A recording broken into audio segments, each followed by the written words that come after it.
ಮತ್ತು ಸಮಾಜಕ್ಕೆ ಮಾರ್ಗದರ್ಶನ ನೀಡುವಂತಹ ಅನೇಕ ಹಿರಿಯರು ನೀವೆಲ್ಲರೂ ಇದ್ದೀರಿ.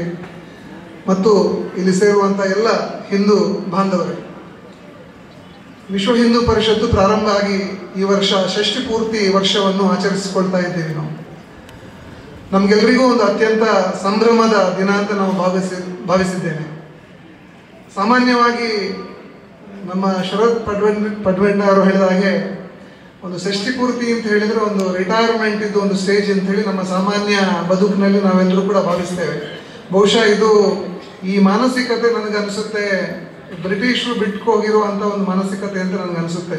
60 ವರ್ಷ ಆದಾಗ ರಿಟೈರ್ಮೆಂಟ್ ಅಂತ ಹೇಳಿ.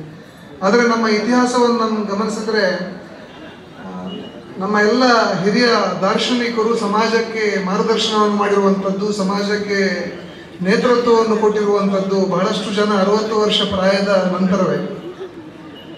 ಹಾಗಾಗಿ ವಿಶ್ವ ಹಿಂದೂ ಪರಿಷತ್ತಿಗೆ ಇವತ್ತು ಒಂದು 60 ವರ್ಷ ತುಂಬಿದೆ ಅಂತ ಹೇಳಿದರೆ ಇದು ಅತ್ಯಂತ ಮಹತ್ವದ ಘಟ್ಟ.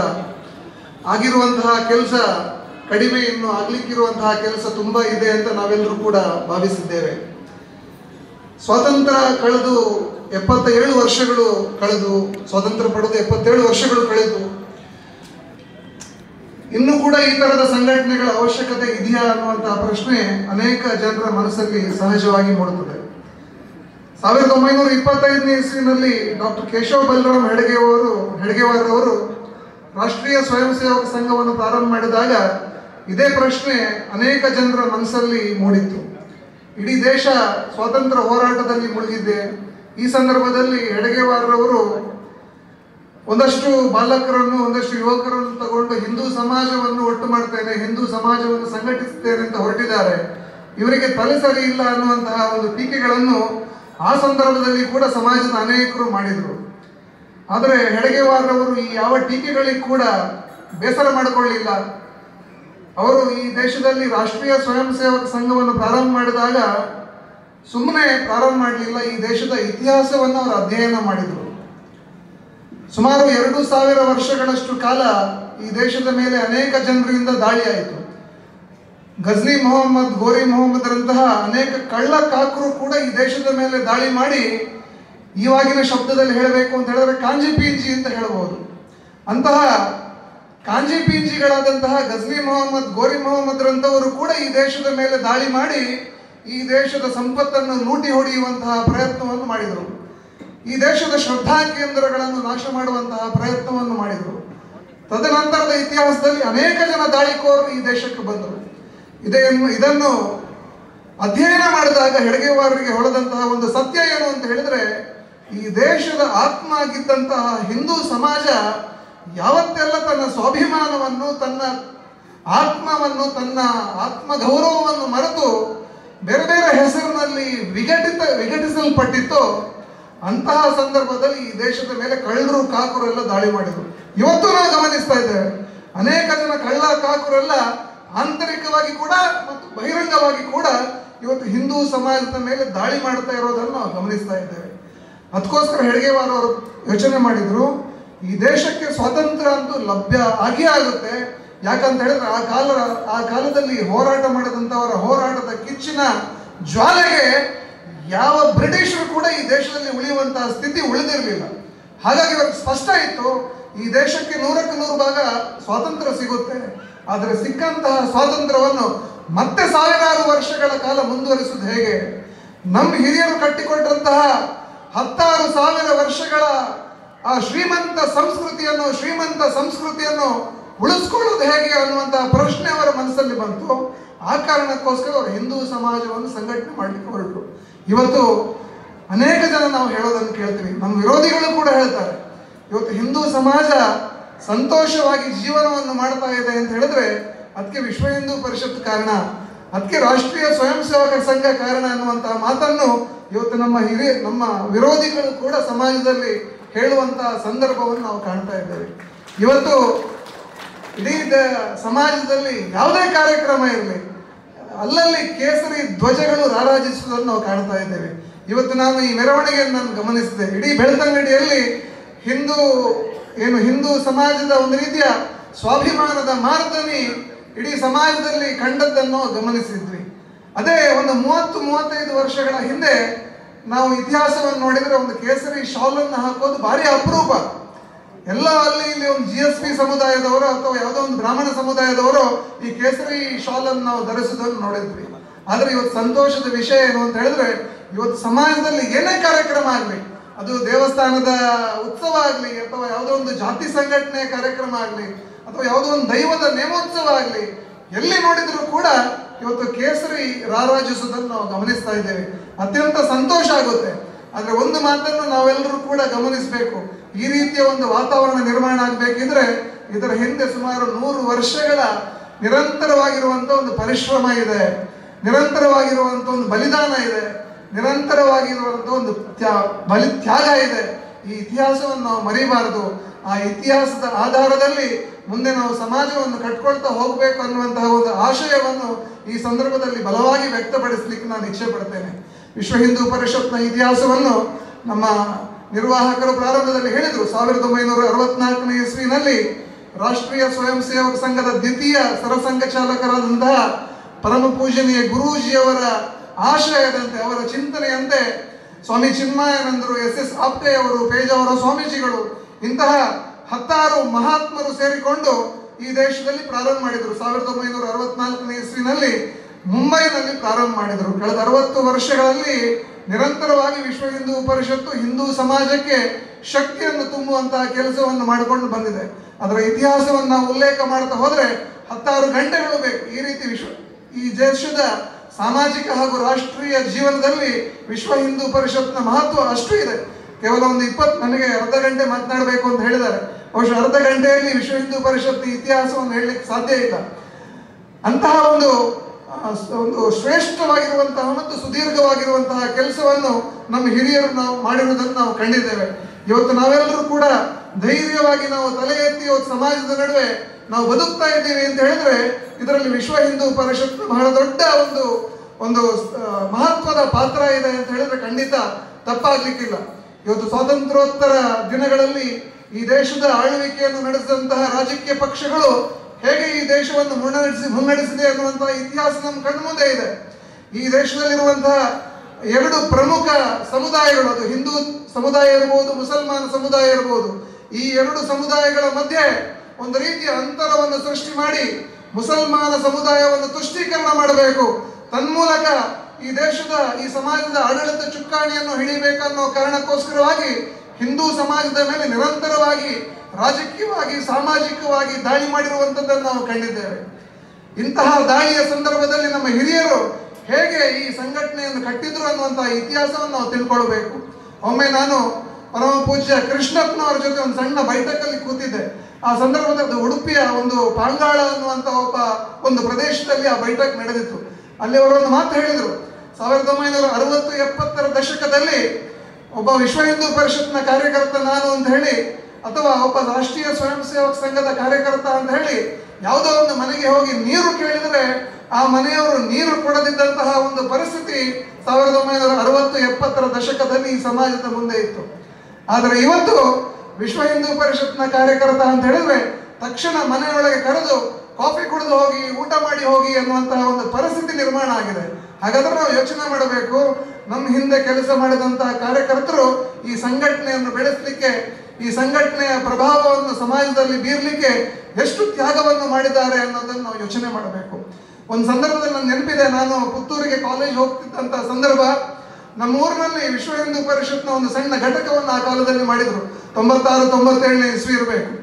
ಆವಾಗ ನಾನು ಈಗಲೂ ನೆನಪಿದೆ, ವಿಟ್ಲದಿಂದ ಒಬ್ಬರು ಬ್ರಾಹ್ಮಣರು ವಾರಕ್ಕೊಮ್ಮೆ ಸೈಕಲಲ್ಲಿ ಬಂದು ನಮ್ಮೂರಲ್ಲಿ ವಿಶ್ವ ಹಿಂದೂ ಪರಿಷತ್ನ ಚಟುವಟಿಕೆಯನ್ನು ಮಾಡ್ಕೊಂಡು ಹೋಗ್ತಾ ಇದ್ರು. ಇವತ್ತು ಪುಣ್ಯಕ್ಕೆ ನಮ್ಮ ಹತ್ರ ಎಲ್ಲ ವ್ಯವಸ್ಥೆಗಳಿದೆ. ನಮ್ಮ ಹಿರಿಯರೆಲ್ಲ ತ್ಯಾಗವನ್ನು ಮಾಡಿ ಎಲ್ಲ ವ್ಯವಸ್ಥೆಗಳನ್ನು ಮಾಡಿಕೊಟ್ಟಿದ್ದಾರೆ. ಇವತ್ತು ನಮ್ಮ ಸರ್ಕಾರ ಬಂದಿದೆ, ನಮ್ಮ ಶಾಸಕರಿದ್ದಾರೆ, ನಮ್ಮ ಸಂಸದರಿದ್ದಾರೆ. ಸಮಾಜ ನಾವು ಕೇಳಿದಂತಹ ಎಲ್ಲ ವಸ್ತುಗಳನ್ನು ನಮ್ಗೆ ಕೊಡ್ಲಿಕ್ಕೆ ಇವತ್ತು ಸಮಾಜ ರೆಡಿ ಇದೆ. ಆದರೆ ಏನೂ ಸಹಕಾರ ಇಲ್ಲದಿದ್ದಂತಹ ಸಂದರ್ಭದಲ್ಲಿ ನಮ್ಮ ಹಿರಿಯರು ಸೇರಿ ನಮ್ಮ ಸಂಘಟನೆಯನ್ನು ಕಟ್ಟಿದ್ರು. ಆ ದಿನಗಳನ್ನು ನಾವು ಯೋಚನೆ ಮಾಡಬೇಕು. ಕಳೆದ 60 ವರ್ಷಗಳಲ್ಲಿ ಈ ದೇಶ ಕಂಡಂತಹ ಎಲ್ಲ ಸವಾಲುಗಳ ಸಂದರ್ಭದಲ್ಲಿ ಅದನ್ನು ಮೆಟ್ಟಿ ನಿಲ್ಲಲಿಕ್ಕೆ ವಿಶ್ವ ಹಿಂದೂ ಪರಿಷತ್ನ ಕಾರ್ಯಕರ್ತರು ನಿರಂತರವಾಗಿ ಕೆಲಸ ಮಾಡಿದ್ದಾರೆ. ನಮ್ಗೆ ನೆನಪಿದೆ, ಒಂದು ಕಾಲ ಇತ್ತು, ಆ ಕಾಲದಲ್ಲಿ ನಮ್ಮ ಸಮಾಜದ ಶ್ರದ್ಧಾ ಕೇಂದ್ರಗಳ ಒಳಗೆ ನಮ್ಮ ಸಮಾಜದ ಬಂಧುಗಳನ್ನೇ ನಾವು ಬಿಟ್ಕೊಳ್ತಾ ಇರಲಿಲ್ಲ. ನಮ್ಮ ಸಮಾಜದ ನಡುವೆ ಜಾತಿಯ ಆಧಾರದಲ್ಲಿ ಬಹಳ ದೊಡ್ಡ ಅಸಮಾನತೆ ನಮ್ಮ ಸಮಾಜದಲ್ಲಿ ಇತ್ತು. ಅಂತಹ ಅಸಮಾನತೆಯನ್ನು ಹೊಡೆದೋಡಿಸುವಲ್ಲಿ ವಿಶ್ವ ಹಿಂದೂ ಪರಿಷತ್ನ ಪಾತ್ರ ಬಹಳ ದೊಡ್ಡದಿದೆ. ಹಿಂದವಾ ಸೋದರ ಸರ್ವೇ ನಾ ಹಿಂದೂ ಪತಿತೋ ಭವೆ ಅನ್ನುವಂತಹ ಘೋಷವಾಕ್ಯವನ್ನು ಸಮಾಜಕ್ಕೆ ಕೊಟ್ಟು ಯಾವತ್ತೂ ಕೂಡ ಹಿಂದೂಗಳು ಪತಿತರಾಗ್ಲಿಕ್ಕೆ ಸಾಧ್ಯ ಇಲ್ಲ, ಯಾವತ್ತೂ ಕೂಡ ಹಿಂದೂಗಳು ಅಸ್ಪೃಶ್ಯರಾಗ್ಲಿಕ್ಕೆ ಸಾಧ್ಯ ಇಲ್ಲ, ಎಲ್ಲ ಹಿಂದೂಗಳು ಸೋದರರು ಅನ್ನುವಂತಹ ಘೋಷಣೆಯನ್ನು ಸಮಾಜಕ್ಕೆ ಕೊಟ್ಟು ಸಮಾಜದಲ್ಲಿ ಸಮಾನತೆಯನ್ನು ತರುವಂತಹ ಒಂದು ಬಹಳ ದೊಡ್ಡ ಕೆಲಸವನ್ನು ಮಾಡಿರುವಂಥದ್ದು ವಿಶ್ವ ಹಿಂದೂ ಪರಿಷತ್ ಅಂತ ಹೇಳಲಿಕ್ಕೆ ಅತ್ಯಂತ ಸಂತೋಷ ಆಗ್ತಾ ಇದೆ. ತದನಂತರದ ದಿನಗಳಲ್ಲಿ ಬೇರೆ ಬೇರೆ ಸಂದರ್ಭ ಇರಬಹುದು. ನಮ್ಮ ದೇಶದಲ್ಲಿರುವಂತಹ ನಮ್ಮ ಶ್ರದ್ಧಾ ಕೇಂದ್ರಗಳ ಮೇಲೆ ದಾಳಿಯಾದಂತಹ ಸಂದರ್ಭದಲ್ಲಿ ಹಿಂದೂಗಳು ಕೈಕಟ್ಟಿ ಕುಳಿತುಕೊಳ್ಳುವಂತಹ ಪರಿಸ್ಥಿತಿ ಇತ್ತು. ಅಂತಹ ಪರಿಸ್ಥಿತಿಯಲ್ಲಿ ಬಜರಂಗ ದಳ ಎನ್ನುವಂತಹ ಒಂದು ಸಂಘಟನೆಯನ್ನು ಹುಟ್ಟುಹಾಕಿ ಹಿಂದೂ ಯುವಕರ ಹೃದಯದಲ್ಲಿ ದೇಶಭಕ್ತಿಯನ್ನು ಧರ್ಮಭಕ್ತಿಯನ್ನು ನಿರ್ಮಾಣ ಮಾಡಿ ನಮ್ಮ ಧರ್ಮದ ವಿರುದ್ಧ ಯಾರು ದಾಳಿ ಮಾಡ್ತಾ ಇದ್ರು, ನಮ್ಮ ಶ್ರದ್ಧಾ ಕೇಂದ್ರಗಳ ವಿರುದ್ಧ ಶ್ರದ್ಧಾದು ಮಾತೆಯರಿರ್ಬೋದು, ನಮ್ಮ ಸಹೋದರಿಯರಿರ್ಬೋದು, ಅಥವಾ ನಮ್ಮ ದೇವಸ್ಥಾನಗಳಿರ್ಬೋದು, ಧಾರ್ಮಿಕ ಕೇಂದ್ರಗಳಿರ್ಬೋದು, ಇದರ ಮೇಲೆ ಆಗ್ತಿದ್ದಂತಹ ನಿರಂತರ ದಾಳಿಗೆ ತಕ್ಕ ಉತ್ತರವನ್ನು ನೀಡಿ ಹಿಂದೂ ಸಮಾಜವನ್ನು ಶಕ್ತಿ ಸಂಪನ್ನ ಮಾಡಿರುವಲ್ಲಿ ಬಹಳ ದೊಡ್ಡ ಪಾತ್ರ ಯಾವುದು ಅಂತ ಹೇಳಿದ್ರೆ ಅದು ವಿಶ್ವ ಹಿಂದೂ ಪರಿಷತ್ ಇದ್ದು ಅಂತ ಹೇಳಲಿಕ್ಕೆ ಅತ್ಯಂತ ಸಂತೋಷ ಆಗ್ತಾ ಇದೆ. ಅದರ ನಂತರದ ದಿನಗಳಲ್ಲಿ ಇಡೀ ದೇಶದಲ್ಲಿ 10 ಧರ್ಮ ಸಂಸತ್ತುಗಳನ್ನು ಸಂಘಟಿಸುವುದರ ಮುಖಾಂತರ ಹಿಂದೂ ಸಮಾಜಕ್ಕೆ ಎರಗುವಂತಹ ಅನೇಕ ಸವಾಲುಗಳಿಗೆ, ಅನೇಕ ದಾಳಿಗಳಿಗೆ ಉತ್ತರ ಕೊಡಲಿಕ್ಕೆ ಒಂದು ತಕ್ಕ ವೇದಿಕೆಯನ್ನು ನಿರ್ಮಾಣ ಮಾಡಿ ಹಿಂದೂ ಸಮಾಜದಲ್ಲಿ ಬೇರು ಬಿಟ್ಟಿರುವಂತಹ ಅನೇಕ ದೌರ್ಬಲ್ಯಗಳನ್ನು ಹೊಡೆದೊಡಿಸಲಿಕ್ಕೆ ಬೇಕಾಗಿರುವಂತಹ ಅನೇಕ ಚಿಂತನೆಗಳನ್ನು ಸೃಷ್ಟಿ ಮಾಡಿಕೊಂಡು ಜಗತ್ತಿನಲ್ಲಿರುವಂತಹ ಎಲ್ಲ ಸಾಧು ಸನ್ಯಾಸಿಗಳನ್ನು ಒಟ್ಟು ಮಾಡಿ, ನಮ್ಗೆ ಗೊತ್ತಿದೆ ನಮ್ಮಲ್ಲಿ ಅನೇಕ ಮತ ಸಂಪ್ರದಾಯಗಳಿದೆ. ನಮ್ಮಲ್ಲಿ ಶೈವರಿದ್ದಾರೆ, ವೈಷ್ಣವರಿದ್ದಾರೆ, ಜೈನರಿದ್ದಾರೆ, ಬುದ್ಧರಿದ್ದಾರೆ, ಸಿಖ್ಖರಿದ್ದಾರೆ, ಲಿಂಗಾಯತರಿದ್ದಾರೆ. ಸಹಸ್ರಾರು ವೈಶಿಷ್ಟ್ಯಗಳು ನಮ್ಮ ಸಮಾಜದ ಮಧ್ಯೆ ಇದೆ. ಇವರೆಲ್ಲರೂ ಕೂಡ ಕಚ್ಚಾಡಿಕೊಳ್ಳುತ್ತಿದ್ದಂತಹ ಪರಿಸ್ಥಿತಿ ಒಂದು ಸಂದರ್ಭದಲ್ಲಿತ್ತು. ಅಂತಹ ಸಂದರ್ಭದಲ್ಲಿ ಧರ್ಮ ಸಂಸತ್ತುಗಳನ್ನು ಇಡೀ ದೇಶದಾದ್ಯಂತ ಆಯೋಜನೆ ಮಾಡೋದ್ರ ಮುಖಾಂತರ ನಾವೆಲ್ಲರೂ ಹಿಂದೂ ಅನ್ನುವಂತಹ ಒಂದು ಧ್ಯೇಯ ವಾಕ್ಯದ ಅಡಿಯಲ್ಲಿ ಇಡೀ ಧಾರ್ಮಿಕ ಮುಖಂಡರನ್ನು ಒಂದು ಹಿಂದುತ್ವದ ಒಂದು ಛತ್ರ ಛಾಯೆಯಡಿ ತಂದಿರುವಂತಹ ಹಿರಿಮೆ ಅದು ಖಂಡಿತ ವಿಶ್ವ ಹಿಂದೂ ಪರಿಷತ್ತು ಅಂತ ಹೇಳಲಿಕ್ಕೆ ನನಗೆ ಸಂತೋಷ ಆಗುತ್ತೆ. ಅವಿಭಜಿತ ದಕ್ಷಿಣ ಕನ್ನಡ ಜಿಲ್ಲೆಯ ಉಡುಪಿಯಲ್ಲಿ ಈ ದೇಶದ ಪ್ರಥಮ ಸಂಸತ್ತು ಈ ದೇಶದಲ್ಲಿ ನಡೆಯಿತು. ಅದೇ ಸಂದರ್ಭದಲ್ಲಿ ಹಿಂದವಾ ಸೋದರ ಸರ್ವೇ ನಾ ಹಿಂದೂ ಪತಿತೋ ಭವೆ ಅನ್ನುವಂತಹ ಘೋಷವಾಕ್ಯವನ್ನು ಪೇಜಾವರದ ಸ್ವಾಮಿಗಳು ನಮ್ಗೆಲ್ಲರಿಗೂ ಕೂಡ ಕೊಟ್ಟಿರುವಂಥದ್ದು. ಈ ರೀತಿ ಹಿಂದೂ ಸಮಾಜದ ಒಳಗಿರುವಂತಹ ಆಂತರಿಕ ಸವಾಲುಗಳು, ಈ ಜಾತಿಯ ವ್ಯವಸ್ಥೆಯಿಂದ ಬಂದಿರುವಂತಹ ಸವಾಲುಗಳಿರ್ಬೋದು, ಅಸ್ಪೃಶ್ಯತೆ ಇರ್ಬೋದು, ಮೇಲು ಕೀಳು ಅನ್ನುವಂತಹ ಭಾವನೆ ಇರ್ಬೋದು, ಅಥವಾ ಶ್ರೀಮಂತ ಬಡವ ಅನ್ನುವಂತಹ ಭಾವನೆಗಳಿರ್ಬೋದು, ಇದೆಲ್ಲವನ್ನು ತೊಡೆದು ಹಾಕಿ ನಾವೆಲ್ಲರೂ ಹಿಂದೂ ಅನ್ನುವಂತಹ ಭಾವನೆ ಇವತ್ತು ಹಿಂದೂ ಸಮಾಜದಲ್ಲಿ ಮೂಡಿಸಿದಂತಹ ಒಂದು ಕೀರ್ತಿ ಅದು ವಿಶ್ವ ಹಿಂದೂ ಪರಿಷತ್ತಿದೆ. ಅದರ ನಂತರ 1980ರ ದಶಕದ ನಂತರದ ಹೋರಾಟ ಅಂತೂ ಅದು ಜಗತ್ತಿನ ಇತಿಹಾಸದಲ್ಲಿ ಸುವರ್ಣ ಪುಟದಲ್ಲಿ ಬರೆದಿಡಬೇಕಾದಂತಹ ಇತಿಹಾಸ. ಜಗತ್ತಿನ ಇತಿಹಾಸದಲ್ಲಿ ಭಾರತದ ಇತಿಹಾಸ ಅಂತ ಹೇಳಿದ್ರೆ ಒಂದು ರೀತಿಯ ಸೋಲಿನ ಇತಿಹಾಸ ಅನ್ನುವಂತಹ ಒಂದು ಇತಿಹಾಸವನ್ನು ತಪ್ಪು ಮಾಹಿತಿಯನ್ನು ನಮ್ಮೆಲ್ಲರ ತಲೆಯಲ್ಲಿ ಈ ಶಿಕ್ಷಣ ವ್ಯವಸ್ಥೆ ತುಂಬಿ ಹೋಗಿತ್ತು. ಆ ಒಂದು ಸೋಲಿನ ಇತಿಹಾಸ ಅಲ್ಲ, ನಮ್ದು ಒಂದು ರೀತಿಯ ಪರಾಕ್ರಮದ ಇತಿಹಾಸ ಅನ್ನುವಂತಹ ಆ ಸತ್ಯದ ಇತಿಹಾಸವನ್ನು ನಮಗೆ ಕಲಿಸಿಕೊಡುವಂತಹ ಪ್ರಯತ್ನ ಎಲ್ಲೂ ಆಗಲೇ ಇಲ್ಲ. ನಮಗೆ ಇತಿಹಾಸ ಕಲಿಸಿಕೊಟ್ಟಿರೋದೇನು ಅಂತ ಹೇಳಿದ್ರೆ Alexander the great, Akbar the great, ಮೈಸೂರಿನ ಹುಲಿ ಟಿಪ್ಪು ಸುಲ್ತಾನ್, ಈ ರೀತಿಯ ಸುಳ್ಳು ಇತಿಹಾಸಗಳನ್ನೇ ನಮಗೆ ಕಲಿಸಿಕೊಟ್ಟಿರುವಂಥದ್ದು ಸ್ವಾತಂತ್ರ್ಯೋತ್ತರ ದಿನಗಳಲ್ಲಿ. ಆದರೆ ಇದು ಸತ್ಯವಾದ ಇತಿಹಾಸ ಅಲ್ಲ, ನಮ್ದು ಸೋಲಿನ ಇತಿಹಾಸ ಅಲ್ಲ, ನಮ್ಮ ಪರಾಕ್ರಮದ ಇತಿಹಾಸ ಅನ್ನುವಂತಹ ಒಂದು ಭಾವನೆಯನ್ನು ಸಮಾಜದಲ್ಲಿ ಮೂಡಿಸಿರುವುದು ಯಾವುದು ಅಂತ ಹೇಳಿದ್ರೆ ಅದು ವಿಶ್ವ ಹಿಂದೂ ಪರಿಷತ್ತು. ಬಂಧುಗಳೇ, ಅದು ಶಿವಾಜಿಯ ಇತಿಹಾಸ ಇರ್ಬೋದು, ರಾಣಾ ಪ್ರತಾಪದ ಇತಿಹಾಸ ಇರ್ಬೋದು, ಝಾನ್ಸಿ ರಾಣಿ ಲಕ್ಷ್ಮೀಬಾಯಿಯ ಇತಿಹಾಸ ಇರ್ಬೋದು, ಚಂದ್ರಶೇಖರ್ ಆಜಾದರ ಇತಿಹಾಸ ಇರ್ಬೋದು. ಈ ರೀತಿ ಈ ದೇಶಕ್ಕೋಸ್ಕರ, ಈ ಧರ್ಮಕ್ಕೋಸ್ಕರ ತಮ್ಮದೆಲ್ಲವನ್ನು ಬಲಿದಾನ ಮಾಡಿ ಈ ದೇಶವನ್ನು, ಧರ್ಮವನ್ನು ರಕ್ಷಣೆ ಮಾಡಿಕೊಟ್ಟಂತಹ ಲಕ್ಷಾಂತರ ಹಿರಿಯರ ಇತಿಹಾಸವನ್ನು ಯುವಕರ ಮನದಲ್ಲಿ ತುಂಬಿಸಿ, ಯುವಕರ ಮನಸ್ಸಲ್ಲಿ ದೇಶಭಕ್ತಿಯ ಒಂದು ಭಾವನೆಯನ್ನು ತುಂಬಿಸಿರುವಂತಹ ಒಂದು ಕೀರ್ತಿ ಅದು ವಿಶ್ವ ಹಿಂದೂ ಪರಿಷತ್ತು ಮತ್ತು ಬಜರಂಗ ದಳಕ್ಕೆ ಸಲ್ತದೆ ಅಂತ ಹೇಳಲಿಕ್ಕೆ ಈ ಸಂದರ್ಭದಲ್ಲಿ ಇಚ್ಛೆ ಪಡ್ತೇನೆ ಬಂಧುಗಳೇ. ಅದರ ನಂತರ 1980ರ ದಶಕದಲ್ಲಿ ರಾಮ ಮಂದಿರದ ಇತಿಹಾಸ, ಬಹುಶಃ ಈ ಕುಳಿತಿರುವಂತಹ ಸಭೆಯಲ್ಲಿ ಅನೇಕ ಹಿರಿಯರು ನಮ್ಗೆಲ್ಲರಿಗಿಂತ ಜಾಸ್ತಿ ಆ ರಾಮ ಮಂದಿರದ ಹೋರಾಟದಲ್ಲಿ ನೀವೆಲ್ಲರೂ ಕೂಡ ಭಾಗವಹಿಸಿರುವಂತವರು. 1990ರ ಒಂದು ಕರಸೇವೆಯ ಒಂದು ದೊಡ್ಡ ಇತಿಹಾಸ ಇರಬಹುದು, ಅದರ ನಂತರ 92ರಲ್ಲಿ ನಡೆದಿರುವಂತಹ ಕರಸೇವೆ ಇರಬಹುದು. ಇಡೀ ದೇಶದಲ್ಲಿ ಆ ರಾಮಶಿಲಾ ಯಾತ್ರೆಯ ಮುಖಾಂತರ ಧರ್ಮ ಶ್ರದ್ಧೆಯನ್ನು ಮತ್ತು ದೇಶಭಕ್ತಿಯನ್ನು ಉಕ್ಕೇರುವಂತೆ ಮಾಡಿರುವಂತಹ ಒಂದು ಬಹಳ ದೊಡ್ಡ ಒಂದು ಅಭಿಯಾನ, ಚಳುವಳಿ ಜಗತ್ತಿನ ಇತಿಹಾಸದಲ್ಲಿ ಸುವರ್ಣ ಪುಟದಲ್ಲಿ ಬರೆದಿರುವಂತಹ ಅದು ಚಳುವಳಿ. ಆ ಇತಿಹಾಸ ನಮ್ಮ ಕಣ್ಮುಂದೆ ಇದೆ. ಅದರ ನೇತೃತ್ವವನ್ನು ವಹಿಸಿಕೊಂಡಿರುವಂಥದ್ದು ವಿಶ್ವ ಹಿಂದೂ ಪರಿಷತ್ತು. ಮೊನ್ನೆ ನಮ್ಮೆಲ್ಲರ ಜೀವಮಾನದ ಒಂದು ಕಾಲದಲ್ಲಿ ಆ ರಾಮನ ಭವ್ಯ ಮಂದಿರವನ್ನು ಕಣ್ತುಂಬಿಕೊಳ್ಳುವಂತಹ ಒಂದು ಬಹಳ ದೊಡ್ಡ ಒಂದು ಭಾಗ್ಯ ನಮ್ಮೆಲ್ಲರ ಪಾಲಿಗೆ ಒದಗಿ ಬಂತು. ಈ ಸಂದರ್ಭದಲ್ಲಿ ನಾವು ನೆನಪಿಸಿಕೊಳ್ಳಬೇಕು, ಸುದೀರ್ಘವಾದಂತಹ ಒಂದು ಹೋರಾಟದ ಇತಿಹಾಸ, ಬಹುಶಃ 400-500 ವರ್ಷಗಳ ಸುದೀರ್ಘವಾದಂತಹ ಹೋರಾಟ. ಬಹುಶಃ ಜಗತ್ತಿನ ಇತಿಹಾಸವನ್ನು ಅಧ್ಯಯನ ಮಾಡಿದರೆ ಒಂದು ದೇವಸ್ಥಾನಕ್ಕೋಸ್ಕರ, ಒಂದು ಮಹಾಪುರುಷನಿಗೋಸ್ಕರ ಲಕ್ಷಾಂತರ ಜನ ಬಲಿದಾನ ಆಗಿರುವಂತಹ ಇತಿಹಾಸ ಜಗತ್ತಿನ ಯಾವ ದೇಶದಲ್ಲಿ ಕೂಡ ಇಲ್ಲ ಅಂತ ಹೇಳಿ ಚರಿತ್ರೆಯನ್ನು ಬರೆದಿರುವಂತವ್ರು ಹೇಳ್ತಾರೆ. ಆದರೆ ಈ ರಾಮ ಮಂದಿರಕ್ಕೋಸ್ಕರ ನಮ್ಮ ಹಿರಿಯರು ಲಕ್ಷಾಂತರ ಜನ ತಮ್ಮದೆಲ್ಲವನ್ನು ಕಳ್ಕೊಂಡಿದ್ದಾರೆ. ತಮ್ಮ ಮನೆಯನ್ನು, ಮಠವನ್ನು, ತಮ್ಮ ಕುಟುಂಬವನ್ನು ಎಲ್ಲವನ್ನು ಕಳ್ಕೊಂಡಿದ್ದಾರೆ. ತಮ್ಮ ಪ್ರಾಣವನ್ನು ಅರ್ಪಣೆ ಮಾಡಿದ್ದಾರೆ. ಅಂತಹ ದೊಡ್ಡ ಇತಿಹಾಸಕ್ಕೆ ಒಂದು ತಾರ್ಕಿಕ ಅಂತ್ಯವನ್ನು ಕೊಟ್ಟಿರುವಂತದ್ದು ಅದು ವಿಶ್ವ ಹಿಂದೂ ಪರಿಷತ್ತು. ಅದರ ನೇತೃತ್ವವನ್ನು ವಹಿಸಿರುವಂತಹ ಸನ್ಮಾನ್ಯ ಪೂಜ್ಯ ಅಶೋಕ್ ಜಿ ಸಿಂಗಾಲ್ ರವರ ಭಾವಚಿತ್ರ ನಮ್ಮ ಕಣ್ಮುಂದೆ ಇದೆ. ಪೇಜಾವರ ಶ್ರೀಗಳು ಇವತ್ತು ನಮ್ಮ ಕಣ್ಮುಂದೆ ಇಲ್ಲ, ದೇವರ ಪಾದವನ್ನು ಸೇರ್ಕೊಂಡಿದ್ದಾರೆ. ಲಕ್ಷಾಂತರ ಜನ ಹಿರಿಯರು, ಬಹುಶಃ ದಕ್ಷಿಣ ಕನ್ನಡ ಜಿಲ್ಲೆಯಿಂದಲೂ ಕೂಡ ಸಾವಿರಾರು ಜನ ವಿಶ್ವ ಹಿಂದೂ ಪರಿಷತ್ತಿನ ನೇತೃತ್ವದಲ್ಲಿ ರಾಮ ಮಂದಿರದ ಹೋರಾಟಕ್ಕೆ ಹೋಗಿದ್ದಾರೆ. ಇವತ್ತು ಆ ಹೋರಾಟವನ್ನು ಯೋಚನೆ ಮಾಡುವಾಗ ಅನೇಕರಿಗೆ ಅದು ಲಘುವಾಗಿ ಕಾಣಬಹುದು. ಆದರೆ ಆ ಕಾಲ ಹೇಗಿತ್ತು ಅಂತ ಹೇಳಿದ್ರೆ, ಆ ಹೋರಾಟಕ್ಕೆ ಹೋಗುವಾಗ ಅನೇಕ ಜನರು ಹಿಂದೂ ಧರ್ಮದಲ್ಲಿ ಸ್ವಯಂ ಇದು ಮಾಡಿಕೊಳ್ಳುವಂಥದ್ದು, ಆ ಶಬ್ದ ನನಗೆ ಬಾಯಿಗೆ ಬರ್ತಾ ಇದೆ. ನಾವು ತೀರ್ಕೊಂಡ ನಂತರ ನಮಗೆ ಮುಕ್ತಿ ಸಿಗ್ಬೇಕು ಅನ್ನೋ ಕಾರಣಕ್ಕೋಸ್ಕರ ಅನೇಕ ಪ್ರಕ್ರಿಯೆಗಳು ನಮ್ಮ ಸಮಾಜದಲ್ಲಿದೆ. ಆ ರೀತಿಯ ಪ್ರಕ್ರಿಯೆಗಳನ್ನು ಮುಗಿಸ್ಕೊಂಡು ಹೋದಂತವರು ಕೂಡ ಇದ್ದಾರೆ. ನಾನು ಹೋರಾಟಕ್ಕೆ ಹೋದವ ವಾಪಸ್ ನಾನು ಮತ್ತೆ ತಿರುಗಿ ಬರ್ತೇನೆ ಅನ್ನುವಂತಹ ಸಂಗತಿ ಯಾರು ಕೂಡ ಅಂದ್ಕೊಂಡಿರಲಿಲ್ಲ. ನಾನು 100ಕ್ಕೆ 100 ಶ್ರೀರಾಮನಿಗೋಸ್ಕರವಾಗಿ ಬಲಿದಾನ ಆಗ್ಲಿಕ್ಕೆ ಹೋಗ್ತಾ ಇದ್ದೇನೆ ಅಂತ ಹೇಳಿ ನಿರ್ಧಾರ ಮಾಡಿ ಲಕ್ಷಾಂತರ ಜನ ಹೋಗಿ ಹೋರಾಟ ಮಾಡಿದ್ದಾರೆ. ಆ ಸಂದರ್ಭದಲ್ಲಿ ಮುಲಾಯಂ ಸಿಂಗ್ ಯಾದವ್ರ ಗುಂಡೇಟಿಗೆ ನಮ್ಮವರು ಅನೇಕ ಜನ ಬಲಿಯಾಗಿರುವಂತದ್ದು ಇತಿಹಾಸವನ್ನು ನಾವೆಲ್ಲರೂ ಕೂಡ ನಾವು ನೋಡಿದ್ದೇವೆ. ಅನೇಕ ಬಾರಿ ನಾವೆಲ್ಲರೂ ಈಗ ಕೆಲಸ ಮಾಡುವಾಗ ಅನೇಕ ಬಾರಿ ನಮಗೆ ತಲೆಗೆ ಅಡರ್ತದೆ. ನಾವು ಹಾಗೆ ಮಾಡ್ತಾ ಇದ್ದೇವೆ, ಹೀಗೆ ಮಾಡ್ತಾ ಇದ್ದೇವೆ, ದೇಶಕ್ಕೋಸ್ಕರ, ಸಮಾಜಕ್ಕೋಸ್ಕರ ಭಾರಿ ತ್ಯಾಗ ಮಾಡ್ತಾ ಇದ್ದೇವೆ ಅನ್ನುವಂತ ಒಂದು ರೀತಿಯ ಅಹಂ ಮನಸ್ಸಿಗೆ ಬರುತ್ತೆ.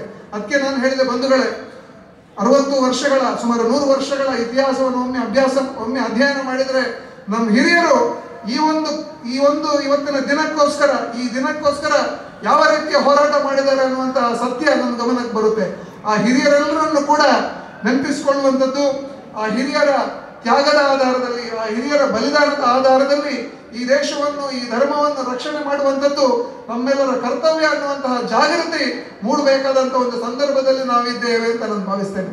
ಇವತ್ತು ಸ್ವಾತಂತ್ರ್ಯ ಬಂದು 77 ವರ್ಷ ಆಯಿತು. ಅನೇಕ ಜನ, ಲಕ್ಷಾಂತರ ಮಹನೀಯರು ಈ ಸ್ವಾತಂತ್ರ್ಯಕ್ಕೋಸ್ಕರ ಬಲಿದಾನ ಮಾಡಿದರು.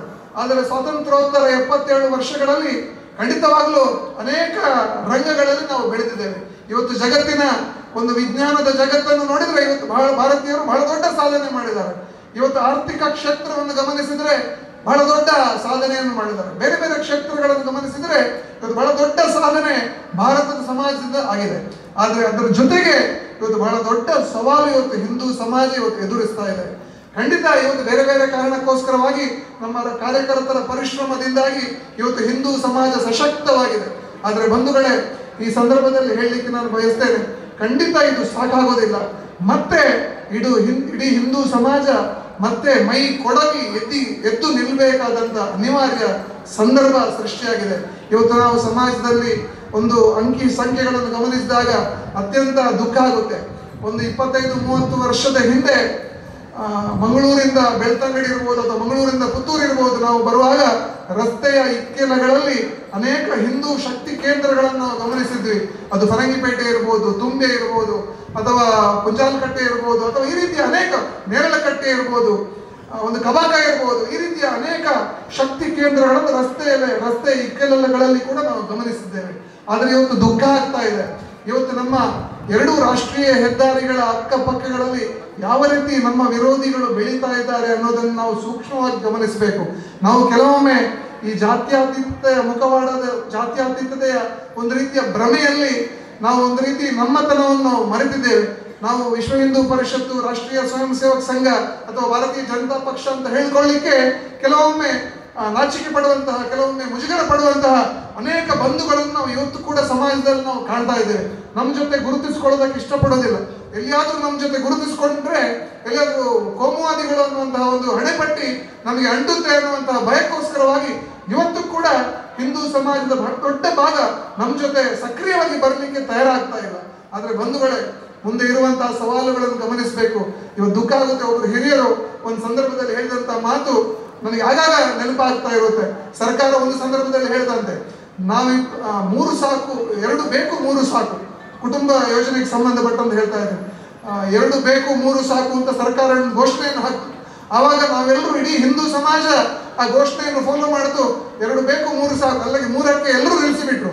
ಸ್ವಲ್ಪ ದಿವಸ ಹೋದ ನಂತರ ನಾವಿಬ್ಬರು ನಮಗಿಬ್ಬರು ಅನ್ನುವಂತಹ ಘೋಷಣೆಯನ್ನು ಹಾಕ್ತು. ಆವಾಗಲೂ ನಾವು ಆ ಘೋಷಣೆಯನ್ನು ಅತ್ಯಂತ ಶ್ರದ್ಧೆಯಿಂದ ನಾವು ಪಾಲನೆ ಮಾಡಿದ್ವಿ. ನಾವಿಬ್ಬರು ನಮಗಿಬ್ಬರು, 2 ಮಕ್ಕಳು ಪ್ರತಿ ಮನೆಯಲ್ಲೂ. ಅದರ ನಂತರ ಮತ್ತೆ ಘೋಷಣೆ ಬಂತು ಸರ್ಕಾರದಿಂದ, ನಾವಿಬ್ಬರು ನಮಗೊಬ್ಬರೇ ಅಂತೇಳಿ. ಅದನ್ನು ಕೂಡ ಫಾಲೋ ಮಾಡಿದ್ವಿ, ನಾವಿಬ್ಬರು ನಮಗೊಬ್ಬರೇ ಅಂತೇಳಿ. ಅದರ ನಂತರ ಇವಾಗ ಪರಿಸ್ಥಿತಿ ಏನಾಗಿದೆ ಅಂತ ಹೇಳಿದ್ರೆ, ನಾವಿಬ್ಬರೇ ಅಂತ ಅನ್ನುವಂಥ ಪರಿಸ್ಥಿತಿ ನಿರ್ಮಾಣ ಆಗಿದೆ. ಒಂದು ಕೂಡ ಬೇಡ ಅನ್ನುವಂಥ ಪರಿಸ್ಥಿತಿ ಇವತ್ತು ಹಿಂದೂ ಸಮಾಜದ ಮಧ್ಯೆ ಇವತ್ತು ನಿರ್ಮಾಣ ಆಗಿದೆ. ನಾವಿಬ್ಬರು ನಮಗಿಬ್ಬರೇ ಅಂತ ಕಾಲ ಹೋಗ್ತಾ ಹೋಗ್ತಾ ಎಲ್ಲಿ ತನಕ ಪರಿಸ್ಥಿತಿ ನಿರ್ಮಾಣ ಆಗಿದೆ ಅಂತ ಹೇಳಿದ್ರೆ, ಗಂಡ ಹೆಂಡತಿ ಕೂಡ ವಿಘಟನೆಗೊಳ್ತಾ ಇದ್ದಾರೆ. ನಾವೇ ನೀವು ನೀವೇ ಅಂತೇಳಿ, ನಾನು ನಾನೇ ನೀನು ನೀನೇ. ಗಂಡ ಹೆಂಡತಿ ಕೂಡ ಇವಾಗ ಸ್ವತಂತ್ರವಾಗಿ ಜೀವನವನ್ನು ನಿರ್ವಹಣೆ ಮಾಡುವಂತಹ ಪರಿಸ್ಥಿತಿಯನ್ನು ನಾವು ನೋಡ್ತಾ ಇದ್ದೇವೆ. ಆದರೆ ನಮಗೆ ಸರಿಸಮಾನವಾಗಿ ಬೆಳೆದಿರುವಂತಹ ಇನ್ನೊಂದು ಸಮಾಜವನ್ನು ಗಮನಿಸಿದ್ರೆ ಆತಂಕ ನಿರ್ಮಾಣ ಆಗುತ್ತೆ. ಒಂದೊಂದು ಮನೆಯಲ್ಲಿ, ಒಂದೊಂದು ಕುಟುಂಬದಲ್ಲಿ 7 ಮಕ್ಕಳು, 6 ಮಕ್ಕಳು, 5 ಮಕ್ಕಳು ಆಗ್ತಾ ಇದ್ದಾರೆ. ಈ ವಿಚಾರವನ್ನು ನಾವು ಗಮನಿಸಬೇಕು. ಹಿಂದೂ ಸಮಾಜ ಬಹಳ ಆತಂಕವನ್ನು ಪಡಬೇಕಾದಂತ ವಿಚಾರ, ಬಹಳ ಗಂಭೀರವಾಗಿ ಯೋಚನೆ ಪಡಬೇಕಾದಂತ ವಿಚಾರ. ಮುಂದಿನ ದಿನಗಳಲ್ಲಿ ಈ ದಿಸೆಯಲ್ಲಿ ನಾವು ಯೋಚನೆ ಮಾಡಬೇಕಾದಂತ ಒಂದು ಅನಿವಾರ್ಯ ಕಾಲಘಟ್ಟದಲ್ಲಿ ನಾವು ಇದ್ದೇವೆ ಅನ್ನುವಂಥ ಎಚ್ಚರಿಕೆಯ ಮಾತನ್ನು ಈ ಸಂದರ್ಭದಲ್ಲಿ ನಾನು ಹೇಳಲಿಕ್ಕೆ ಇಚ್ಛೆ ಪಡ್ತಾ ಇದ್ದೇನೆ. ಇವತ್ತು ನಮ್ಮ ಶ್ರದ್ಧಾ ಕೇಂದ್ರಗಳ ಪರಿಸ್ಥಿತಿ, ಇವತ್ತು ನಾವು ಲಕ್ಷಾಂತರ ಕೋಟ್ಯಾಂತರ ರೂಪಾಯಿಗಳನ್ನು ವ್ಯಯಿಸಿ ಇವತ್ತು ದೇವಸ್ಥಾನಗಳನ್ನು ಕಟ್ತಾ ಇದ್ದೀವಿ. ಅತ್ಯಂತ ಸಂತೋಷ ಆಗುತ್ತೆ. ಕಳೆದ 30 ವರ್ಷಗಳ ದಕ್ಷಿಣ ಕನ್ನಡ ಜಿಲ್ಲೆಯ ಇತಿಹಾಸವನ್ನು ತಗೊಂಡ್ರೆ ಅನೇಕ ದೇವಸ್ಥಾನಗಳು ಕೋಟ್ಯಾಂತರ ರೂಪಾಯಿ ಹಿಂದೂ ಸಮಾಜ ಖರ್ಚು ಮಾಡಿ ದೇವಸ್ಥಾನಗಳನ್ನು ಅದ್ಭುತವಾಗಿ ಕಟ್ಕೊಳ್ತಾ ಇದ್ದೇವೆ. ಹಿಂದೂ ಸಮಾಜಕ್ಕೆ ಶಕ್ತಿ ಕೊಡುವಂತಹ ವಿಚಾರ, ನಾವೆಲ್ಲ ಹೆಮ್ಮೆ ಪಡಬೇಕಾದಂತ ವಿಚಾರ. ಆದರೆ ಅದರ ಜೊತೆಗೆ ಒಂದು ಯೋಚನೆ ಮಾಡಬೇಕು. ನಾವೆಲ್ಲರೂ, ನಮ್ಮ ಎಲ್ಲ ಸಮಾಜದ ಮುಖಂಡರು ನಮ್ಮ ಜೊತೆ ಇದ್ದಾರೆ. ಅತ್ಯಂತ ದುಃಖ ಆಗುತ್ತೆ ಕೆಲವು ಸರ್ತಿ ಈ ವಿಚಾರದ ಕಡೆಗೆ ಗಂಭೀರವಾಗಿ ಗಮನವನ್ನು ಕೊಟ್ಟಾಗ. 25-30 ವರ್ಷಗಳ ಹಿಂದೆ ನಾನು ಚಿಕ್ಕದಿರುವಾಗ ಸಮಾಜದ ನಡುವೆ ನಾನು ಕೆಲಸ ಮಾಡ್ತಾ ಇದ್ದೆ. ಕೃಷಿ ಕಾರ್ಯದಲ್ಲಿ ನಾವು ತೊಡಗಿಕೊಳ್ತಾ ಇದ್ವಿ. ಆವಾಗ ನಮ್ಮ ಸಮಾಜದಲ್ಲಿ ಜಾತಿಯ ವ್ಯವಸ್ಥೆಗಳಿತ್ತು. ಆದರೆ ಯಾವತ್ತೂ ಕೂಡ ಜಾತಿಯ ಕಾರಣಕ್ಕೋಸ್ಕರ ನಾವು ರಾಜಕೀಯವಾಗಿ ವಿಘಟನೆ ಆಗಿರಲಿಲ್ಲ. ನಾವು ಜಾತಿಯ ಕಾರಣಕ್ಕೋಸ್ಕರವಾಗಿ ಸಾಮಾಜಿಕವಾಗಿ ವಿಘಟನೆ ಆಗಿರಲಿಲ್ಲ. ಎಲ್ಲ ಜಾತಿಯವರು, ಅದು ಬ್ರಾಹ್ಮಣ ಇರ್ಬೋದು, ಬಂಟ್ ಇರ್ಬೋದು, ವಿಲ್ಲವ ಇರ್ಬೋದು, ಗೌಡಾಸ್ ಇರ್ಬೋದು, ಯಾರೇ ಸಮುದಾಯದವರು ಇರ್ಬೋದು, ಮೂಲ್ಯರಿರ್ಬೋದು, ಶೆಟ್ಟಿಗಾರರಿರ್ಬೋದು, ಎಲ್ಲರೂ ಕೂಡ ತಮ್ಮ ಕಸುಬನ್ನು ಅತ್ಯಂತ ಸಾಮರಸ್ಯದಿಂದ ಮಾಡ್ತಾ ಇದ್ರು. ಎಲ್ಲೂ ಕೂಡ ಯಾವ ದೇವಸ್ಥಾನದಲ್ಲಿ ಕೂಡ ಇರ್ಬೋದು, ಯಾವ ರಾಜಕೀಯದ ಸಂದರ್ಭದಲ್ಲಿ ಇರ್ಬೋದು, ಅಥವಾ ಯಾವ ದೈವಸ್ಥಾನದ ಚಟುವಟಿಕೆಗಳ ಸಂದರ್ಭದಲ್ಲಿ ಕೂಡ ಇರ್ಬೋದು, ನಮಗೆ ಜಾತಿ ನಮ್ಮ ಮಧ್ಯದಲ್ಲಿ ಬಂದಿರಲಿಲ್ಲ. ಅದನ್ನು ಖಂಡಿತ ಮೆಟ್ಟಿ ನಿಲ್ಲುವಂತಹ ಒಂದು ಶಾಸ್ತ್ರ ತೇಜಸ್ಸು ನಮ್ಮ ಎಲ್ಲ ಕಾರ್ಯಕರ್ತರ ಹತ್ರ ಇದೆ. ಆದರೆ ಇವತ್ತು ನಮ್ಮ ನಡುವೆ ಈ ಜಾತಿ ಕಾರಣಕ್ಕೋಸ್ಕರ ಸಮಾಜ ವಿಭಜನೆಗೊಳ್ತಾ ಇದೆ. ಇದನ್ನು ನಿಲ್ಲಿಸಬೇಕಾದಂತಹ ಬಹಳ ದೊಡ್ಡ ಜವಾಬ್ದಾರಿ ನಮ್ಮ ನಡುವೆ ಇದೆ ಅನ್ನುವಂತಹ ಮಾತನ್ನು ಈ ಸಂದರ್ಭದಲ್ಲಿ ಅತ್ಯಂತ ಒತ್ತಿ ಹೇಳಲಿಕ್ಕೆ ನಾನು ಇಚ್ಛೆ ಪಡ್ತೇನೆ. ಅನೇಕ ಜನ ಹಿರಿಯರಿದ್ದೀರಿ, ಎಲ್ಲ ಹಿರಿಯರು ನಮ್ಮ ನಡುವೆ ಅನೇಕ ಜನ ಹಿರಿಯರು ನೀವೆಲ್ಲರೂ ಕೂತಿದ್ದೀವಿ. ನಾವು ಯೋಚನೆ ಮಾಡಬೇಕು, ಬರುವಂತಹ ದಿನಗಳಲ್ಲಿ ಹಿಂದೂ ಅನ್ನುವಂತಹ ಏಕ ಸೂತ್ರದಲ್ಲಿ ನಾವೆಲ್ಲರೂ ಕೂಡ ಒಟ್ಟಾಗಿ ಈ ಸಮಾಜವನ್ನು ಕಟ್ಟಬೇಕಾದಂತ ಅವಶ್ಯಕತೆ ಇದೆ ಬಂಧುಗಳೇ. ನಾನು ಇತಿಹಾಸದ ಒಂದಷ್ಟು ವಿಚಾರಗಳನ್ನು ಉಲ್ಲೇಖ ಮಾಡಿದೆ. ಈ ದೇಶವನ್ನು ಈ ಹಂತದಲ್ಲಿ ಉಳಿಸಿಕೊಳ್ಳಿಕ್ಕೋಸ್ಕರ ಬೇಕಾಗಿ ಸಾವಿರಾರು ವರ್ಷಗಳ ಕಾಲ ಈ ದೇಶಕ್ಕೋಸ್ಕರ ಹಿರಿಯರು ತ್ಯಾಗವನ್ನು ಮಾಡಿದ್ದಾರೆ. ಬಹುಶಃ ಯಾವ ದೇಶದ ಸ್ವಾತಂತ್ರ್ಯ ಹೋರಾಟದ ಇತಿಹಾಸವನ್ನು ತಗೊಂಡ್ರು ಕೂಡ 2000 ವರ್ಷ ಯಾವ ದೇಶದ ಇತಿಹಾಸದಲ್ಲಿ ಕೂಡ 2000 ವರ್ಷದ ಹೋರಾಟದ ಇತಿಹಾಸ ಇಲ್ಲ. ಆದರೆ ನಮ್ಮ ದೇಶದ ಸ್ವಾತಂತ್ರ್ಯ ಹೋರಾಟದ ಹಿಂದೆ 2000 ವರ್ಷಗಳ ಇತಿಹಾಸ ಇದೆ. ಲಕ್ಷಾಂತರ ಜನರ ಬಲಿದಾನ ಇದೆ. ಆ ಬಲಿದಾನ ವ್ಯರ್ಥ ಆಗಬಾರದು ಬಂಧುಗಳೇ.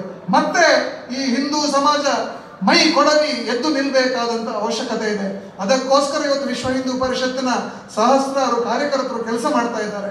ಆ ಕಾರ್ಯಕರ್ತರಿಗೆ ಇಡೀ ಸಮಾಜ ಬೆಂಬಲ ಕೊಡಬೇಕಾದಂತ ಅವಶ್ಯಕತೆ ಇದೆ. ಇವತ್ತು ಬಜರಂಗ ದಳದ 100 ಕಾರ್ಯಕರ್ತರು ತಮ್ಮ ಮೈ ಮೇಲೆ ಕೇಸುಗಳನ್ನು ಹಾಕೊಂಡು 100 ಕಾರ್ಯಕರ್ತರು ಜೈಲಲ್ಲಿ ಕೊಳಿತಾ ಇದ್ದಾರೆ. ಹಿಂದೂ ಸಮಾಜದ ರಕ್ಷಣೆಗೋಸ್ಕರ ಕೊಳಿತಾ ಇದ್ದಾರೆ. ಆ ಯುವಕರಿಗೆ ನಾವು ಮಾನಸಿಕವಾಗಿ ನೈತಿಕವಾಗಿ ಧೈರ್ಯ ತುಂಬಬೇಕಾದ ಅವಶ್ಯಕತೆ ಇದೆ ಬಂಧುಗಳೇ. ಸಮಾಜದ ಮುಂದೆ ಅನೇಕ ಸವಾಲುಗಳಿದೆ. ದಕ್ಷಿಣ ಕನ್ನಡದಲ್ಲಿ ನಮ್ಮ ಕಣ್ಮುಂದೆ ನಾವೆಲ್ಲ ಇತಿಹಾಸವನ್ನು ನೋಡಿದ್ದೇವೆ. ಅದು ಪ್ರಶಾಂತ್ ಪೂಜಾರಿ ಹತ್ಯೆ ಇರ್ಬೋದು, ಸುಖಾನಂದ್ ಶೆಟ್ಟಿ ಹತ್ಯೆ ಇರ್ಬೋದು, ಶರತ್ ಮಡಿವಾಳನ ಹತ್ಯೆ ಇರ್ಬೋದು, ಪ್ರವೀಣ್ ನೆಟ್ಟಾರ್ನ ಹತ್ಯೆ ಇರ್ಬೋದು. ಈ ರೀತಿ ಸಾವಿರಾರು ಹತ್ಯೆಗಳು ಈ ಸಮಾಜದ ಮುಂದೆ ಇವತ್ತು ಕೂಡ ನಡೀತಾ ಇದೆ. ಇದನ್ನೆಲ್ಲ ಎದುರಿಸುವಂತಹ ಕೆಲಸವನ್ನು ಬಜರಂಗ ದಳದ ಕಾರ್ಯಕರ್ತರು ಮಾಡ್ತಾ ಇದ್ದಾರೆ. ವಿಶ್ವ ಹಿಂದೂ ಪರಿಷತ್ನ ಕಾರ್ಯಕರ್ತರು ಮಾಡ್ತಾ ಇದ್ದಾರೆ. ಸಮಾಜದ ಮುಂದೆ ನಾನು ಒಂದೇ ಒಂದು ಭಿನ್ನಹವನ್ನು ಮಾಡ್ತಾ ಇದ್ದೇವೆ. ನಾವು ಕಾರ್ಯಕರ್ತರು ಎಲ್ಲ ಬಲಿದಾನ ಮಾಡಲಿಕ್ಕೆ ನಾವು ತಯಾರಿದ್ದೇವೆ. ಸಮಾಜ ಒಟ್ಟಿಗಿರಬೇಕು. ಸಮಾಜ ಜಾತಿಯ ಹೆಸರಿನಲ್ಲಿ ವಿಘಟನೆ ಆಗಬಾರದು. ಹಿಂದೂ ಸಮಾಜ ಯಾವ ಕಾರಣಕ್ಕೂ ಕೂಡ ಏಕ ಒಂದು ಸಮಾಜವಾಗಿ ನಿಂತು ಇಡೀ ದೇಶಕ್ಕೆ ಒಂದು ಶಕ್ತಿಯನ್ನು ತುಂಬಬೇಕು. ಮತ್ತೊಮ್ಮೆ ತಾಯಿ ಭಾರತಿ ಜಗದ್ಗುರುವಾಗಿ ಮೆರೆಯುವಂತಹ ಒಂದು ಕಾಲಸ್ಥಿತಿ ನಮ್ಮ ಕಣ್ಣು ಮುಂದೆ ಬರಬೇಕು. ಅದು ನಿರ್ಮಾಣ ಆಗಬೇಕು ಅಂತ ಹೇಳಿದ್ರೆ ಹಿಂದೂ ಸಮಾಜ ಒಟ್ಟಾದ್ರೆ ಮಾತ್ರ ಸಾಧ್ಯ ಆಗುತ್ತೆ. ನಾನು ಹೇಳಿದ ಹೆಡ್ಗೇವಾರ್ ಅವರು ಸುಮ್ಮನೆ ರಾಷ್ಟ್ರೀಯ ಸ್ವಯಂ ಸೇವಕ ಸಂಘವನ್ನು ಪ್ರಾರಂಭ ಮಾಡಲಿಲ್ಲ. ಅವರು ಮನಸ್ಸು ಮಾಡಿದ್ರೆ ಬಹುಶಃ ಒಬ್ಬ ವೈದ್ಯನಾಗಿ, ಬ್ರಿಟಿಷ್ ಕಾಲದ ವೈದ್ಯನಾಗಿ ಲಕ್ಷಾಂತರ ರೂಪಾಯಿಗಳನ್ನು ಆ ಕಾಲದಲ್ಲಿ ಸಂಪಾದನೆ ಮಾಡಿಬಿಟ್ಟು ಅವರ ಜೀವನವನ್ನು ಕಟ್ಕೊಳ್ಬಹುದಿತ್ತು. ಆದರೆ ಆ ಗೊಡವೆಗೆ ಹೋಗದೆ ತನ್ನ ಬದುಕನ್ನು ಸಮಾಜಕ್ಕೋಸ್ಕರ ಸಮರ್ಪಣೆ ಮಾಡಿದರು. ಹಿಂದೂ ಸಮಾಜವನ್ನು ಸಂಘಟನೆ ಮಾಡ್ಲಿಕ್ಕೆ ಹೋದ್ರು. ತದನಂತರದ ಇತಿಹಾಸ ನಾವು ನೋಡಿದೆ. ಲಕ್ಷಾಂತರ ಜನ ಪ್ರಚಾರಕರು ಒಂದು ಸಾಮಾನ್ಯ ಬಟ್ಟೆಯನ್ನು ಹಾಕೊಂಡು, ಹೆಗಲಲ್ಲಿ ಒಂದು ಬ್ಯಾಗನ್ನು ಹಾಕೊಂಡು ಲಕ್ಷಾಂತರ ಜನ ಪ್ರಚಾರಕರು ಈ ಹಿಂದೂ ಸಮಾಜವನ್ನು ಒಟ್ಟು ಮಾಡೋದಕ್ಕೋಸ್ಕರ ಕೆಲಸ ಮಾಡಿದ್ದಾರೆ. ಆ ಎಲ್ಲ ಸಂಗತಿಗಳನ್ನು ನಾವು ಗಮನದಲ್ಲಿಟ್ಕೊಂಡು ಹಿಂದೂ ಸಮಾಜ ಮತ್ತೆ ಜಾಗೃತ ಆಗಬೇಕಾಗಿದೆ. ಆ ನಿಟ್ಟಿನಲ್ಲಿ ಎಲ್ಲ ಬಾಂಧವರು ವಿಶ್ವ ಹಿಂದೂ ಪರಿಷತ್ನ ಒಂದು ಬ್ಯಾನರ್ನ ಅಡಿಯಲ್ಲಿ ನಾವೆಲ್ಲರೂ ಕೂಡ ಒಟ್ಟಾಗಬೇಕು. ವಿಶ್ವ ಹಿಂದೂ ಪರಿಷತ್ನ ಕಾರ್ಯಕರ್ತರು ಪ್ರಾಮಾಣಿಕವಾಗಿ ಈ ಸಮಾಜಕ್ಕೋಸ್ಕರ, ಈ ಧರ್ಮಕ್ಕೋಸ್ಕರ ನಿರಂತರವಾಗಿ ಕೆಲಸ ಮಾಡಲಿಕ್ಕೆ ತಯಾರಿದ್ದಾರೆ. ಅಂತಹ ಸಹಸ್ರಾರು ಕಾರ್ಯಕರ್ತರ ಪಡೆ ವಿಶ್ವ ಹಿಂದೂ ಪರಿಷತ್ನ ಜೊತೆಗೆ ಇದೆ. ಇವತ್ತು ಜಗತ್ತು ಕೊಂಡಾಡ್ತಾ ಇದೆ. ಜಗತ್ತಿನ ಅತ್ಯಂತ ದೊಡ್ಡ ಧಾರ್ಮಿಕ ಸಂಘಟನೆ ಯಾವುದು ಅಂತ ಹೇಳಿದ್ರೆ ಅದು ವಿಶ್ವ ಹಿಂದೂ ಪರಿಷತ್ತು ಅಂತೇಳಿ ನಾವು ಹೇಳ್ತಾ ಇರುವಂತದ್ದಲ್ಲ, ಜಗತ್ತು ಹೇಳ್ತಾ ಇದೆ. ಹಾಗಾಗಿ ಬಂಧುಗಳೇ, ಎಲ್ಲ ಸಮಾಜದ ಬಂಧುಗಳು ಬರುವಂತಹ ದಿನಗಳಲ್ಲಿ ವಿಶ್ವ ಹಿಂದೂ ಪರಿಷತ್ನ ಕಾರ್ಯದ ಜೊತೆಗೆ ಕೈಗೊಳ್ಳಬೇಕು. ನಮ್ಮ ಎಲ್ಲ ವ್ಯತ್ಯಾಸಗಳನ್ನು, ನಮ್ಮ ಎಲ್ಲ ಭೇದಗಳನ್ನು, ನಮ್ಮ ಎಲ್ಲ ಭಿನ್ನತೆಗಳನ್ನು ಮರೆತು ಮತ್ತೆ ನಾವೆಲ್ಲರೂ ತಾಯಿ ಭಾರತೀಯ ಮಕ್ಕಳು, ನಾವೆಲ್ಲರೂ ಹಿಂದೂಗಳು. ನಮ್ಮ ಧರ್ಮ ಒಂದೇ, ಹಿಂದೂ ಧರ್ಮ. ಹಿಂದೂ ಜೀವನ ಮೌಲ್ಯವನ್ನು ಎತ್ತಿ ಹಿಡಿಬೇಕಾಗ್ತಾ ಇದೆ. ಯಾರೋ ಒಬ್ಬರು ಇತಿಹಾಸಕಾರರು ಹೇಳ್ತಾ ಇದ್ರಂತೆ, ಜಗತ್ತಿನಲ್ಲಿ ಶಾಂತಿ ನಿರ್ಮಾಣ ಆಗ್ಬೇಕಿದ್ರೆ ಅದು ಹಿಂದೂಗಳ ಒಟ್ಟಾಗಬೇಕು, ಹಿಂದೂಗಳು ಸದೃಢರಾಗಬೇಕು. ಆವಾಗ ಮಾತ್ರ ಜಗತ್ತಲ್ಲಿ ಶಾಂತಿ ನಿರ್ಮಾಣ ಆಗ್ಲಿಕ್ಕೆ ಸಾಧ್ಯ ಆಗುವಂಥದ್ದು. ಹಾಗಾಗಿ ನಮ್ಮ ಹಿರಿಯರು ಹೇಳಿರುವಂತಹ ಏನು ಸಂಗತಿ ಏನಿದೆ, ಕೃಣ್ವಂತೋ ವಿಶ್ವಮಾರ್ಯಂ, ಈ ರೀತಿಯ ಏನು ಸಂದೇಶಗಳಿದೆ, ಸರ್ವೇ ಜನಾಃ ಸುಖಿನೋ ಭವಂತು, ಸರ್ವೇ ಸಂತು ನಿರಾಮಯ. ಯಾವತ್ತೂ ಕೂಡ ಹಿಂದೂ ದಾರ್ಶನಿಕರು ನಾನು ಒಳ್ಳೇದಾಗಬೇಕು ಅಂತ ಯಾವತ್ತೂ ಕೂಡ ಪ್ರಾರ್ಥನೆ ಮಾಡಲಿಲ್ಲ. ಇನ್ನೊಬ್ರು ಒಳ್ಳೇದಾಗ್ಲಿ, ಸಮಾಜ ಒಳ್ಳೇದಾಗ್ಲಿ, ದೇಶಕ್ಕೆ ಒಳ್ಳೇದಾಗ್ಲಿ, ಜಗತ್ತು ಒಳ್ಳೇದಾಗ್ಲಿ, ಈ ಜಗತ್ತಿನಲ್ಲಿರುವಂತಹ ಪ್ರತಿಯೊಂದು ಪ್ರಾಣಿ ಪಕ್ಷಿ ಜೀವ ಜಂತು ಕೂಡ ಒಳ್ಳೇದಾಗ್ಲಿ ಅಂತ ಹೇಳಿ ದೇವರನ್ನು ಪ್ರಾರ್ಥನೆ ಮಾಡಿದ್ರು.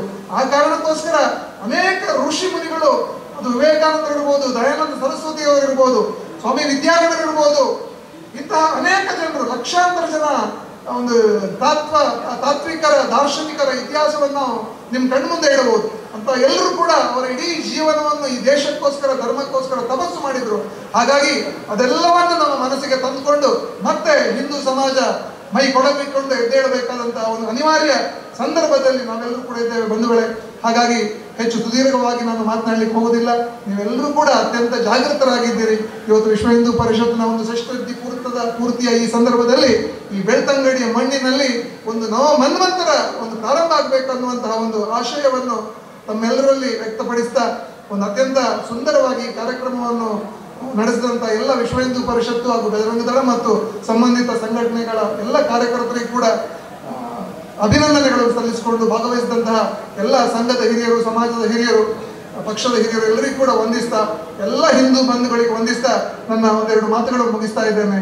ಜೈ ಶ್ರೀರಾಮ್. ಜೈ ಶ್ರೀರಾಮ್.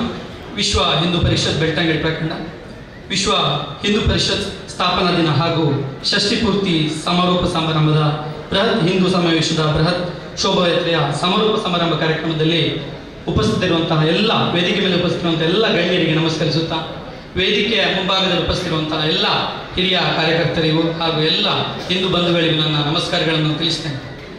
ನಮಗೆ ಒಂದು ಅತ್ಯಂತ ಇಂಥ ಒಂದು ಕಾರ್ಯಕ್ರಮದಲ್ಲಿ ಭಾಗವಹಿಸಿ ಅತ್ಯಂತ ಒಂದು ಖುಷಿ ಆಗ್ತಾ ಇದೆ.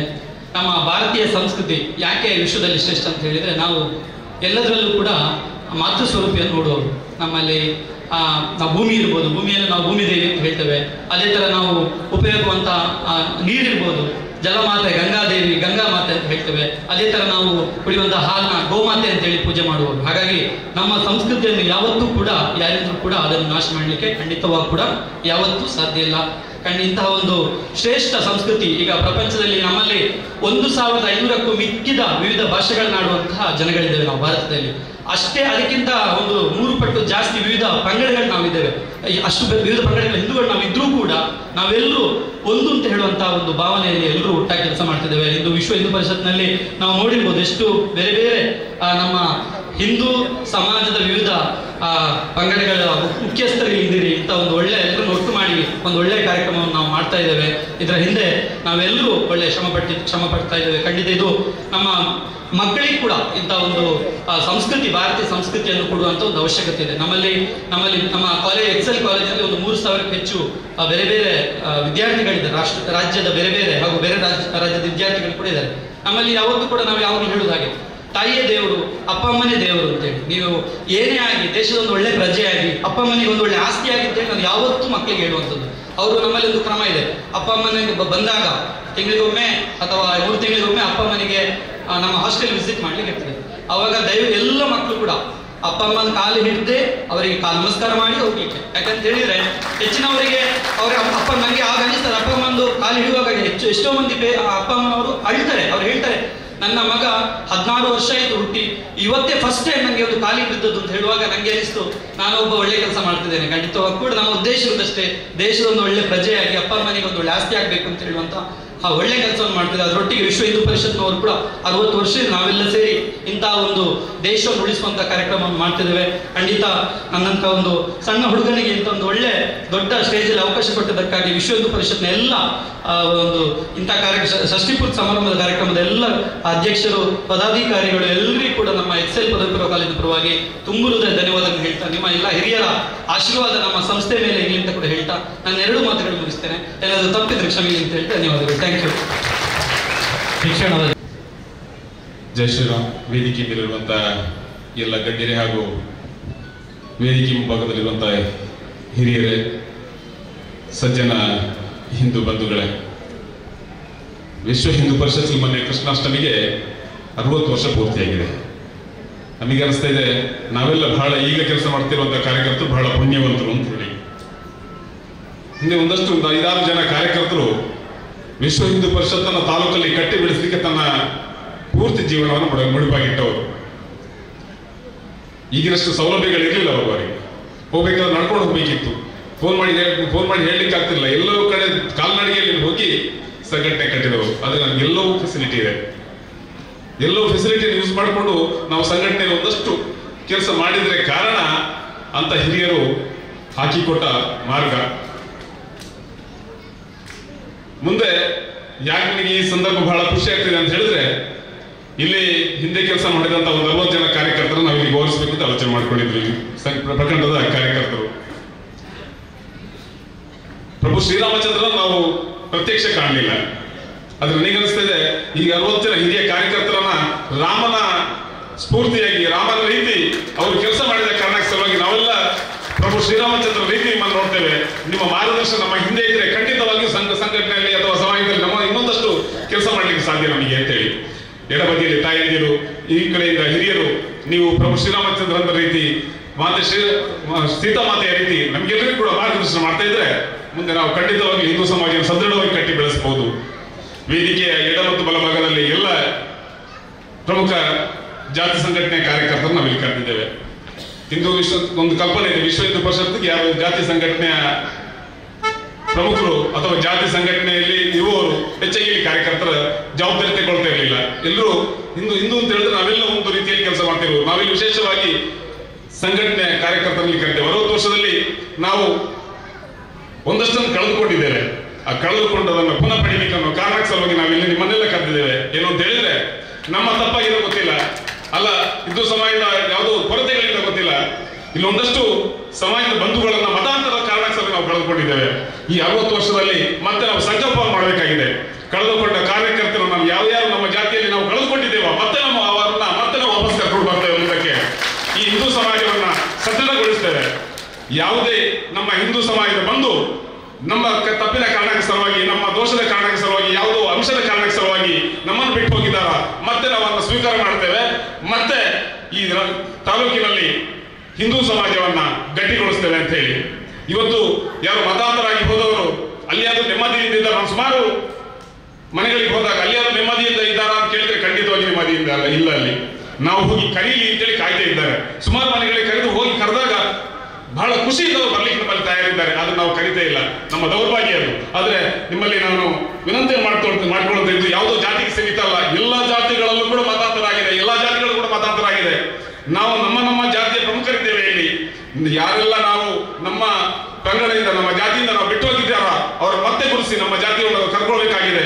ಮತ್ತೆ ನಮ್ಮ ಸಮುದಾಯವನ್ನ ಸಂಸ್ಕೃತಿಯನ್ನ ಉಳಿಸ್ಕೊಳ್ಬೇಕಂತಾದ್ರೆ ಅವಾಗ ಹೇಳಿದ್ರು ಪ್ರಸ್ತಾವನೆಯಲ್ಲಿ ಮತ್ತೆ ದಿಕ್ಸೂಚಿ ಭಾಷಣದಲ್ಲಿ 10-20 ಕಿಲೋಮೀಟರ್ಗೆ ಒಂದೊಂದು ಭಾಷೆ ಒಂದೊಂದು ಸಂಸ್ಕೃತಿ ಚೇಂಜ್ ಆಗ್ತಾ ಇರ್ತದೆ ನಮ್ಮಲ್ಲಿ. ಅದು ನಮ್ಮ ಜಾತಿಯ ಭಾಷೆ ಇರ್ಬೋದು, ನಮ್ಮ ಜಾತಿಯ ಸಂಸ್ಕಾರ ಇರ್ಬೋದು, ನಮ್ಮ ಜಾತಿಯ ಸಂಸ್ಕೃತಿ ಇರ್ಬೋದು, ಬೇರೆ ಬೇರೆ ಇದೆ.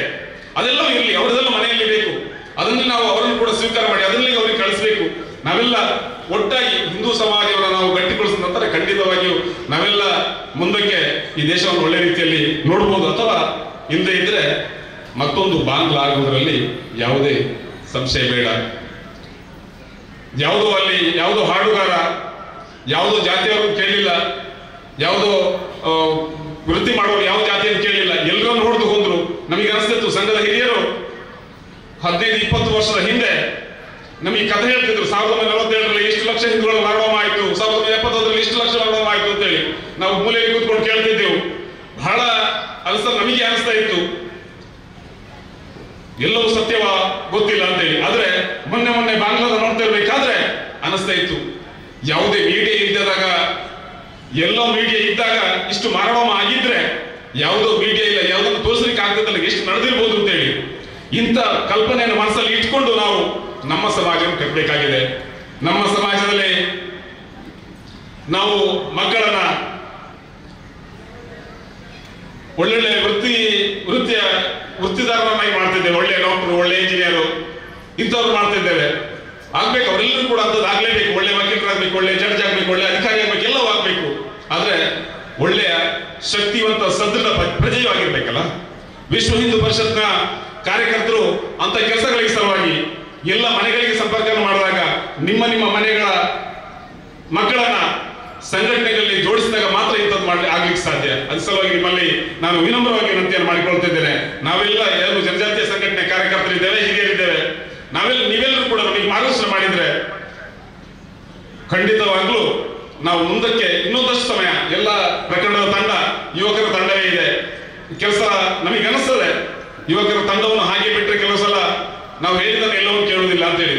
ನೀವು ಹಿಂದಿನ ಮಾರ್ಗದರ್ಶನ ಖಂಡಿತವಾಗಿ ನಮ್ಮ ಜೊತೆ ಹಿಂದೆ ನಿಂತ್ಕೊಂಡ್ರೆ ಯಾವಾಗಲೂ ನಿಮ್ಮ ಮಾತನ್ನ ಹೇಗೆ ಶ್ರೀರಾಮನ ಪಾದದ ಅಡಿಯಲ್ಲಿ ಹನುಮ ಕೂತ್ಕೊಂಡು ಸೇವೆಯನ್ನು ಮಾಡ್ತಾ ಇದ್ದನೋ ಅದೇ ರೀತಿ ಹಿಂದೂ ಸಮಾಜದ ಸೇವೆಯನ್ನು ಮಾಡಲಿಕ್ಕೆ ಈ ಯುವಕರ ತಂಡ ವಿಜಯನಗರದ ಕಾರ್ಯಕರ್ತರು ಯಾವಾಗಲೂ ತಯಾರಾಗಿದ್ದಾರೆ. ಅದರಿಂದಾಗಿ ನಿಮ್ಮೆಲ್ಲರ ಮಾರ್ಗದರ್ಶನ ಈ ಹಿಂದೂ ಕಾರ್ಯಕರ್ತರ ಮೇಲೆ ಇರಲಿ. ಮುಂದಕ್ಕೆ ಈ 60 ವರ್ಷದ ಹಿಂದಿನ ಅನುಭವದ ಆಧಾರದ ಮೇಲೆ ಮುಂದಕ್ಕೆ ಸಾವಿರಾರು ವರ್ಷಗಳ ಕಾಲ ಹಿಂದೂ ಸಮಾಜವನ್ನು ಸದೃಢ ಶಕ್ತಿಯನ್ನಾಗಿ ಮಾಡಿಸೋಣ ಅಂತ ಹೇಳ್ತಾ ನಿಮಗೆಲ್ಲರಿಗೂ ವಂದಿಸ್ತಾ ನನ್ನ 2 ಮಾತುಗಳನ್ನು ವಹಿಸ್ತೇನೆ. ಎಲ್ರಿಗೂ ವಂದನೆಗಳು. ಓಂ ಶ್ರೀ ಜನಾರ್ದನಾಯ ನಮಃ. ವೇದಿಕೆಯ ಮೇಲಿರುವ ಗಣ್ಯರೇ, ವಿಶ್ವ ಹಿಂದೂ ಪರಿಷತ್ತಿನ ಪದಾಧಿಕಾರಿ ಮತ್ತು ಕಾರ್ಯಕರ್ತ ಬಂಧುಗಳೇ, ಸಮಸ್ತ ಬೆಳ್ತಂಗಡಿ ಪ್ರಖಂಡದ ಸಮಸ್ತ ಹಿಂದೂ ಬಾಂಧವರೇ, 60ನೇ ಷಷ್ಠಿ ಪೂರ್ತಿ ಸಮಾರಂಭದ ಈ ಸಮಾರಂಭದಲ್ಲಿ ಪಾಲ್ಗೊಳ್ಳುತ್ತಿರುವಂಥದ್ದು ನಮಗೊಂದು ಹೆಮ್ಮೆ ಎಂದು ನಮ್ಮ ಭಾವನೆ. ವಿಶ್ವ ಹಿಂದೂ ಪರಿಷತ್ ಎಂಬ ಬೃಹತ್ ಸಂಘಟನೆಯೊಂದರ ಭಾಗವಾಗಿರುವಂಥದ್ದು ನಮಗೆಲ್ಲರಿಗೂ ಹೆಮ್ಮೆ ತರುವಂತಹ ಸಂಗತಿ. ಈ ನಿಟ್ಟಿನಲ್ಲಿ ಈ ದಿನದ ಸಭಾ ಸಮಾರಂಭದ ಗೌರವ ಉಪಸ್ಥಿತರಿರಬೇಕಾಗಿ ನಾವು ಸರ್ವ ಜಾತಿ ಜನಾಂಗಗಳ ಮುಖಂಡರ ಅಧ್ಯಕ್ಷರುಗಳನ್ನು ಆಹ್ವಾನಿಸಿರುವಂಥದ್ದು ನಮಗೆ ಅತ್ಯಂತ ಒಂದು ಸಂತೋಷಕರವಾದ ಸಂಗತಿ ಮತ್ತು ಅವರೆಲ್ಲರೂ ಆಗಮಿಸಿರುವಂಥದ್ದು ಇನ್ನೂ ಸಂತೋಷದಾಯಕವಾದಂಥ ಸಂಗತಿ. ಯಾಕಂದ್ರೆ ಅವರನ್ನು ಅವರ ಜಾತಿ ಪ್ರಮುಖರೆಂದು ಬೇರೆ ಬೇರೆ ಕಡೆಗಳಲ್ಲಿ ಗುರುತಿಸಿರಬಹುದು, ಆದರೆ ನಾವೆಲ್ಲರೂ ಹಿಂದೂ ಎಂಬ ಒಂದು ಛತ್ರದಡಿಯಲ್ಲಿ ಇವತ್ತು ಪಾಲ್ಗೊಳ್ಳುತ್ತಿರುವಂಥದ್ದು ನಮಗೆಲ್ಲರಿಗೂ ಸಂತೋಷಕರವಾದ ಸಂಗತಿ. ಇದೊಂದು ಮುನ್ನುಡಿ ಎಂದು ಹೇಳಬಹುದು. ಭದ್ರಂ ಕರ್ಣೇಭಿ ಶೃಣುಯಾಮ ದೇವಾಃ ಭದ್ರಂ ಪಶ್ಯೇ ಮಾಕ್ಷಿಭಿರ್ಯಜತ್ರಾಃ ಸ್ಥಿರೈರಂಗೈ ಸೃಷ್ಟುವಾದಂ ಸಸ್ತನೂಭಿಃ ವ್ಯಷೇಮದೇವ ಹಿತಂ ಯದಾಯುಃ ಎಂಬುದು ವೇದವಾಕ್ಯ. ಏನದು? ಎಲ್ಲವೂ ಒಳ್ಳೆಯದನ್ನು ನಮ್ಮ ಕಿವಿಗಳಲ್ಲಿ ಕೇಳುವಂತಾಗಲಿ, ಒಳ್ಳೆಯದನ್ನೆಲ್ಲ ನಮ್ಮ ಕಣ್ಣುಗಳಲ್ಲಿ ನೋಡುವಂತಾಗಲಿ, ಅತ್ಯಂತ ಒಳ್ಳೆಯ ಸದೃಢವಾದ ದೇಹದಿಂದ ಉಳಿದ ಆಯುಷನ್ನು ದೇವರಿಗೆ ಹಿತವಾಗುವಂತೆ ಕಳೆಯೋಣ ಎಂಬುದಾಗಿ ವೇದವು ನಮಗೆ ಉಪದೇಶಿಸಿದೆ. ಆದರೆ ಸ್ವಾತಂತ್ರ್ಯ ಬಂದ ಸಂದರ್ಭದಲ್ಲಿ ಕಣ್ಣುಗಳನ್ನು ಮುಚ್ಚಿಕೊಳ್ಳಿರಿ, ಕಿವಿಗಳನ್ನು ಮುಚ್ಚಿಕೊಳ್ಳಿರಿ, ಬಾಯಿ ಮುಚ್ಚಿ ಕುಳಿತುಕೊಳ್ಳಿರಿ ಎಂಬ ಸಂದೇಶವುಳ್ಳಂತ ಸಂದೇಶಗಳನ್ನು ನಾವು ಕೇಳಬೇಕಾಯಿತು. ದೌರ್ಭಾಗ್ಯದಿಂದ ವ್ಯಷೇಮ ದೇವಹಿತಂ ಯದಾಯು ಹೋಗಿ ವ್ಯಷೇಮ ಅಹಿಂದು ಹಿತಂ ಯದಾಯು ಅಂತಾಗಿದೆ. ಯಾವುದು ಹಿಂದೂ ಧರ್ಮಕ್ಕೆ ವಿರೋಧವಾಗಿದೆಯೋ ಆ ರೀತಿಯಾಗಿ ನಿಮ್ಮ ಜೀವನವನ್ನು ಸಾಗಿಸಿ ಎನ್ನುವಂತ ಒಂದು ಕಲ್ಪನೆ ನಮಗೆ ಸರ್ಕಾರದಿಂದ ಬಂದಿದೆ. ಈಗ ಬಹಳಷ್ಟು ಜನರು ಹೇಳಿದ್ದಾರೆ, ನಮ್ಮ ವಿಶ್ವ ಹಿಂದೂ ಪರಿಷತ್ತಿನಿಂದಾಗಿ ನಮ್ಮ ಹಿಂದೂ ಧರ್ಮದಲ್ಲಿ ಇರುವಂತಹ ಅನೇಕ ಅಸ್ಪೃಶ್ಯತೆ ಮೊದಲಾದ ಪ್ರವೃತ್ತಿಗಳು ನಿರ್ನಾಮವಾಗಿದೆ. ಆದರೆ ಕೇವಲ ವಿಶ್ವ ಹಿಂದೂ ಪರಿಷತ್ತಿನಿಂದ ಮಾತ್ರ ಇದು ಸಾಧ್ಯವಾಗಲಿಲ್ಲ, ಅದು ಕಾನೂನಿನ ಮೂಲಕವೂ ಆಗಿದೆ.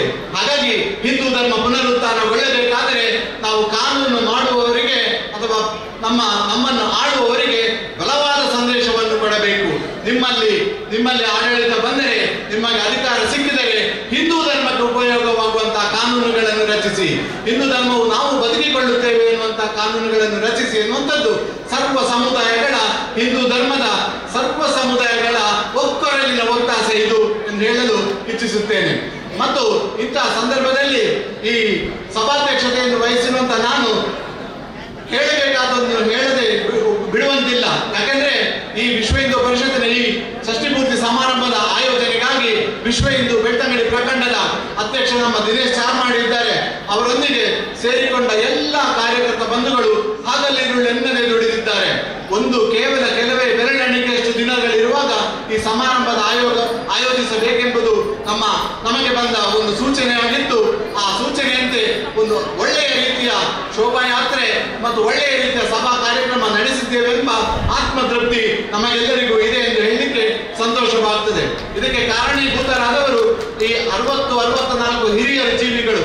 ಈ 60 ಎಂಬುದು 60 ಸಂವತ್ಸರಗಳ ಲೆಕ್ಕದಲ್ಲಿ ಪೂರ್ಣಗೊಳ್ಳುತ್ತದೆ. ಹಾಗಾಗಿ 60 ಎಂಬುದು ಕಾಲಚಕ್ರದ ಒಂದು ನಿಘಂಟು. ಹಾಗಾಗಿ 60 ಪ್ರಭವಾದಿ ಸಂವತ್ಸರಗಳು ಹೇಗೆ 60 ಸಂವತ್ಸರಗಳಾಗಿ ನಿಂತು ಪುನಃ ಪ್ರಭಾವ ವೈಭವ ಎಂದು ಪ್ರಾರಂಭವಾಗುತ್ತೆಯೋ ಹಾಗೆ ವಿಶ್ವ ಹಿಂದೂ ಪರಿಷತ್ತು ಕಟ್ಟಿದ 60 ವರ್ಷಗಳ ಹಿಂದೆ ಕಟ್ಟಿದಂತ ಸಂದರ್ಭದಲ್ಲಿ ಇದ್ದ ಸವಾಲುಗಳು ಈಗಲೂ ಹಾಗೆಯೇ ಇದೆ. ಆದರೆ ಸ್ವಲ್ಪ ವ್ಯತ್ಯಾಸಗಳು, ಮೇಲ್ನೋಟಕ್ಕೆ ವ್ಯತ್ಯಾಸಗಳನ್ನು ಕಾಣಬಹುದು. ಹಾಗಾಗಿ ನಾವು ನಮ್ಮೊಳಗಿನ ಶತ್ರುಗಳನ್ನು ಗೆಲ್ಲಬೇಕು. ಆಧ್ಯಾತ್ಮಿಕದಲ್ಲೂ ಹಾಗೆ ನಮ್ಮೊಳಗಿನ ಶತ್ರುಗಳನ್ನು ಗೆಲ್ಲಬೇಕು. ಹಾಗೆ ಹಿಂದೂ ಧರ್ಮದ ಒಳಗಿನ ಗೆದ್ದಲುಗಳನ್ನು ನಾವು ಗೆಲ್ಲಬೇಕು. ಹಿಂದೂ ಧರ್ಮದ ಹೊರಗಿನಿಂದ ಬರುವಂತಹ ಶತ್ರುಗಳನ್ನು ನಾವು ಗೆಲ್ಲಬೇಕು. ಹಿಂದೂ ಧರ್ಮಕ್ಕಾಗಿ ಹೋರಾಡಿ ಮಡಿದು ಜೀವ ಕೊಟ್ಟವರೆಷ್ಟೋ ಮಂದಿ. ಆಗ ನನ್ನ ಮಿತ್ರರೊಬ್ಬರು ಇರಾನಿಯನ್ ಅವರು ಮುಸಲ್ಮಾನರು, ಅವರು ಹೇಳಿದ್ರು, ಧರ್ಮವನ್ನು ಕಟ್ಟಲು ಜೀವ ಕೊಡುವವರು ಎಷ್ಟೋ ಜನ ನಿಮ್ಮ ಹಿಂದೂಗಳಲ್ಲಿದ್ದಾರೆ, ಆದರೆ ಧರ್ಮವನ್ನು ಕಟ್ಟಲು ಜೀವ ಕೊಡುವವರು ಸಾಲುವುದಿಲ್ಲ, ಜೀವ ತೆಗೆಯವರು ಬೇಕು. ಹಾಗಾಗಿ ನಮ್ಮ ಮುಸ್ಲಿಂ ಧರ್ಮವನ್ನು ನಾವು ಕಟ್ಟಿ ಆ ಮೂಲ ಸಂಸ್ಕೃತಿಯನ್ನು ನಾಶ ಮಾಡಿ ನಾವು ನಮ್ಮ ಸಂಸ್ಕೃತಿಯನ್ನು ಕಟ್ಟಿದ್ದೇವೆ. 14 ವರ್ಷಗಳ ಕೇವಲ 120 ವರ್ಷಗಳ ಹಿಂದೆ ಅಫ್ಘಾನಿಸ್ತಾನದಲ್ಲಿದ್ದ ಎಲ್ಲ ಹಿಂದೂ ಬೌದ್ಧರುಗಳು ನಾಶವಾಗಿ ಇಸ್ಲಾಮನ್ನು ಕಟ್ಟಲಾಗಿದೆ. ಹಾಗಾಗಿ ಅವರು ಅತ್ಯಂತ ನನ್ನ ಸ್ನೇಹಿತರಾದ್ರಿಂದ ಅವರು ಒಳಗುಟ್ಟನ್ನು ಹೇಳಿದ್ರು, ಧರ್ಮವನ್ನು ಕಟ್ಟಲು ಕೇವಲ ಬಲಿದಾನ ಕೊಡುವುದರಿಂದ ಮಾತ್ರ ಸಾಧ್ಯ ಇಲ್ಲ, ಬಲಿ ತೆಗೆದುಕೊಳ್ಳುತ್ತೇನೆ ಎಂಬುದಾಗಿ ಹೇಳಬೇಕಾದವರು ಬಹಳಷ್ಟು ಜನ ಹುಟ್ಟಬೇಕು ಅಂತ. ಆದರೆ ನಾವೊಂದು ಹೇಳುವಂತದ್ದು, ನಾವು ಒಂದು ನಾಗರ ಪಂಚಮಿಗೆ ಹಾಲೆರೆಯುವಾಗ ನಾಗರ ಹಾವಿನ ಉದಾಹರಣೆಯನ್ನು ನಾವು ತೆಗೆದುಕೊಳ್ಳುವುದಿಲ್ಲ. ನಾಗರ ಹಾವು ಯಾವತ್ತಿದ್ರೂ ಕಚ್ಚುವುದಿಲ್ಲ, ಆದರೆ ಹತ್ತಿರ ಹೋದರೆ ಹೆಡೆಯಲ್ಲಿಯಾದರೂ ಬುಸು ಕೊಡುತ್ತದೆ. ಹಾಗಾಗಿ ಅಟ್ಲೀಸ್ಟ್ ಹಿಂದೂಗಳು ಇನ್ನು ಮುಂದೆ ಇನ್ನು ಹಿಂದೂಗಳಿಗೆ ಉಪದ್ರ ಆದರೆ ನಾನು ಬರುವುದು, ನಿನ್ನನ್ನು ಸುಮ್ಮನೆ ಬಿಡುವುದಿಲ್ಲ ಎನ್ನುವಂತಹದ್ದಾದ್ರೂ ಹೇಳುವಷ್ಟಾದ್ರೂ ದೃಢತೆ ದಾಷ್ಟ್ಯತೆಗಳನ್ನು ನಾವು ಬೆಳೆಸಿಕೊಳ್ಳುವುದು ಉತ್ತಮ. ಒಂದು ಘಟನೆಯನ್ನು ನಾನು ನಿಮಗೆ ಹೇಳದಿದ್ದರೆ ನಾವು ಮುಂದಿನ ದಿಶೆಯನ್ನು ಹೇಗೆ ನಾವು ಹಿಂದೂ ಧರ್ಮವನ್ನು ಮುಂದೆ ಹೋಗಬಹುದು ಎನ್ನುವುದನ್ನು ನನಗೆ ತಿಳಿಸಲಿಕ್ಕೆ ಸಾಧ್ಯವೇ ಇಲ್ಲ. ಇದು ಕಣ್ಣೀರು ತರುವಂತಹ ಘಟನೆ. ಒಂದು ಪೀತ ಪತ್ರಿಕೆಯೊಂದು, ಈವ್ನಿಂಗ್ ಪತ್ರಿಕೆ, ಸಂಜೆ ಪತ್ರಿಕೆಯೊಂದು ನಮ್ಮ ಹಿಂದೂ ಧರ್ಮದ ಅವಿಭಾಜ್ಯ ಅಂಗವಾದ ಒಂದು ಜಾತಿಯ ಬಗ್ಗೆ ಕೆಟ್ಟದಾಗಿ ಬರೆಯುತ್ತಾ ಇತ್ತು. ಆಗ ನಮ್ಮ ವಿಶ್ವ ಹಿಂದೂ ಪರಿಷತ್ತಿನ ST ಸಮುದಾಯದವರೊಬ್ಬರು ಯಾನಲೆ ಡಾಕ್ಟರ್ ಅಂತ ಹೇಳಿ ಅವರು ಈ ಜಾತಿಯು ಹಿಂದೂ ಧರ್ಮದ ಅವಿಭಾಜ್ಯ ಅಂಗ, ಈ ಜಾತಿಯ ಬಗ್ಗೆ ಏನಾದರೂ ಬರೆದರೆ ಮುಂದಿನ ಕಾನೂನು ಕ್ರಮಕ್ಕೆ ಒಳಗಾಗಬೇಕಾಗಬಹುದು ಎಂದು ದಲಿತರ ಸಂಘದ ಒಂದು ಲೆಟರ್ ಹೆಡ್ ಇಂದ ಅವರಿಗೆ ಒಂದು ಕಾನೂನು ನೋಟಿಸ್ ಅನ್ನು ಕೊಟ್ಟಿದ್ದಾನೆ. ಆ ದಿನದಿಂದ 1.5 ವರ್ಷಗಳಿಂದ ಒಂದೇ ಒಂದು ಲೇಖನಗಳನ್ನು ಅದನ್ನು ಪ್ರಕಟಿಸಲಿಲ್ಲ. ಯಾಕೆ ನಾವು ಒಂದಾಗಬಾರದು? ಪ್ರಬಲ ಜಾತಿಗಳು ಎಂದು ಹೇಳುವಂತವರು ಯಾಕೆ ದುರ್ಬಲ ಜಾತಿಗಳನ್ನು ನಾವು ಒಂದು ದತ್ತು ಬಾರದು? ಯಾಕಂದ್ರೆ ಪ್ರಬಲ ಜಾತಿಗಳು ದೊಡ್ಡ ದೊಡ್ಡ ಕಟ್ಟಡಗಳನ್ನು ಕಟ್ಟುತ್ತಾರೆ, ಆದರೆ ದುರ್ಬಲ ಜಾತಿಗಳು ಕೆಲವರು ಅಲ್ಲಿ ಒಂದು ಸಣ್ಣ ಒಂದು ಮೀಟಿಂಗ್ ಮಾಡ್ಲಿಕ್ಕೂ ಸ್ಥಳ ಇಲ್ಲದಂತೆ ಇರುತ್ತಾರೆ. ನಾನು ಪ್ರಬಲ ಜಾತಿ ದುರ್ಬಲ ಜಾತಿ ಅಂತ ಹೇಳುವಂಥದ್ದು ಮೇಲು ಜಾತಿ ಕೆಳ ಜಾತಿ ಎಂಬ ಅರ್ಥದಿಂದಲ್ಲ. ಯಾಕಂದ್ರೆ ಅದನ್ನು ದಯವಿಟ್ಟು ತಪ್ಪಾಗಿ ಭಾವಿಸಬೇಡಿ.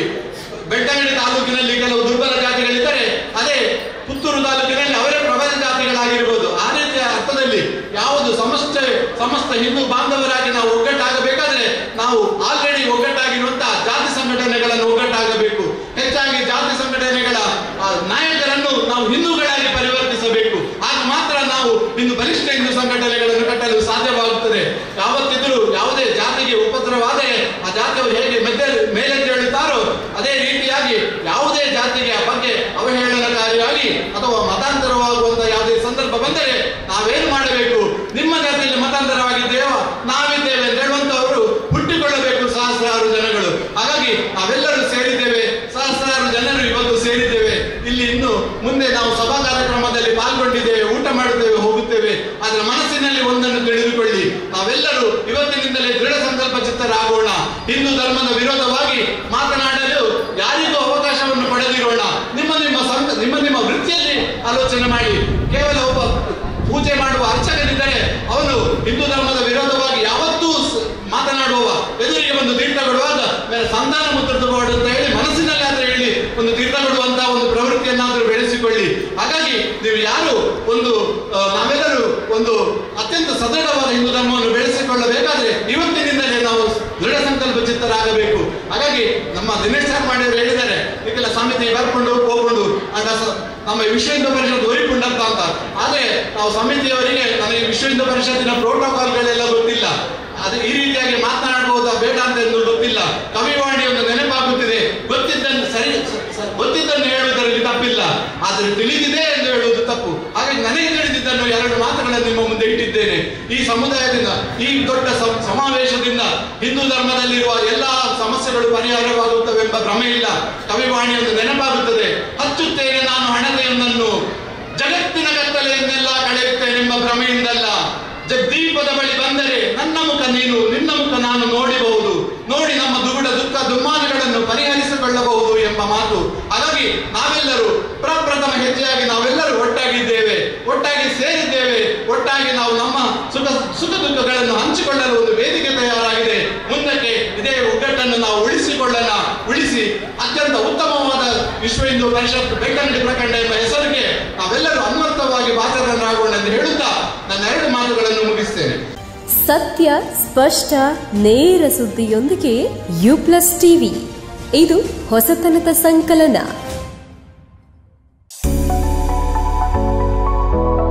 STM multi speciality hospital Ujire ಅಪಘಾತ ಮತ್ತು ತುರ್ತು ಚಿಕಿತ್ಸಾ ಘಟಕ, ತೀವ್ರ ನಿಗಾ ಘಟಕ, ಸುಸಜ್ಜಿತ ಹವಾನಿಯಂತ್ರಿತ ಶಸ್ತ್ರಚಿಕಿತ್ಸಾ ಕೊಠಡಿ ಹಾಗೂ ಹೆರಿಗೆ ಕೊಠಡಿಗಳು, ನವಜಾತ ಶಿಶು ತೀವ್ರ ನಿಗಾ ಘಟಕ, ಔಷಧಾಲಯ, ಡಯಾಗ್ನೋಸ್ಟಿಕ್ ಸೌಲಭ್ಯಗಳಾದ ಅತ್ಯಾಧುನಿಕ ಮೆಡಿಕಲ್ ಲ್ಯಾಬೊರೇಟರಿ, ಸುಸಜ್ಜಿತ ಆಧುನಿಕ ಸೇವಾ ಸೌಲಭ್ಯವನ್ನು ಒಳಗೊಂಡ ಡಯಾಲಿಸಿಸ್ ಸೆಂಟರ್, ಅತ್ಯಾಧುನಿಕ ತಂತ್ರಜ್ಞಾನ ಹೊಂದಿರುವ 32 ಸ್ಲೈಸ್ ಸಿಟಿ ಸ್ಕ್ಯಾನಿಂಗ್, ಎಕ್ಸ್ರೇ, ಹೃದಯ ರೋಗಿಗಳಿಗೆ ಟಿಎಂಟಿ ಟೆಸ್ಟ್ ದಿನದ 24 ಗಂಟೆಯೂ ಲಭ್ಯ. ಶ್ರೀ ಧರ್ಮಸ್ಥಳ ಮಂಜುನಾಥೇಶ್ವರ ಮಲ್ಟಿ ಸ್ಪೆಷಾಲಿಟಿ ಆಸ್ಪತ್ರೆ ಉಜಿರೆ. ಸಂಪರ್ಕಿಸಿ 08256295611 ಅಥವಾ 08256295616 ಅಥವಾ 7760397878.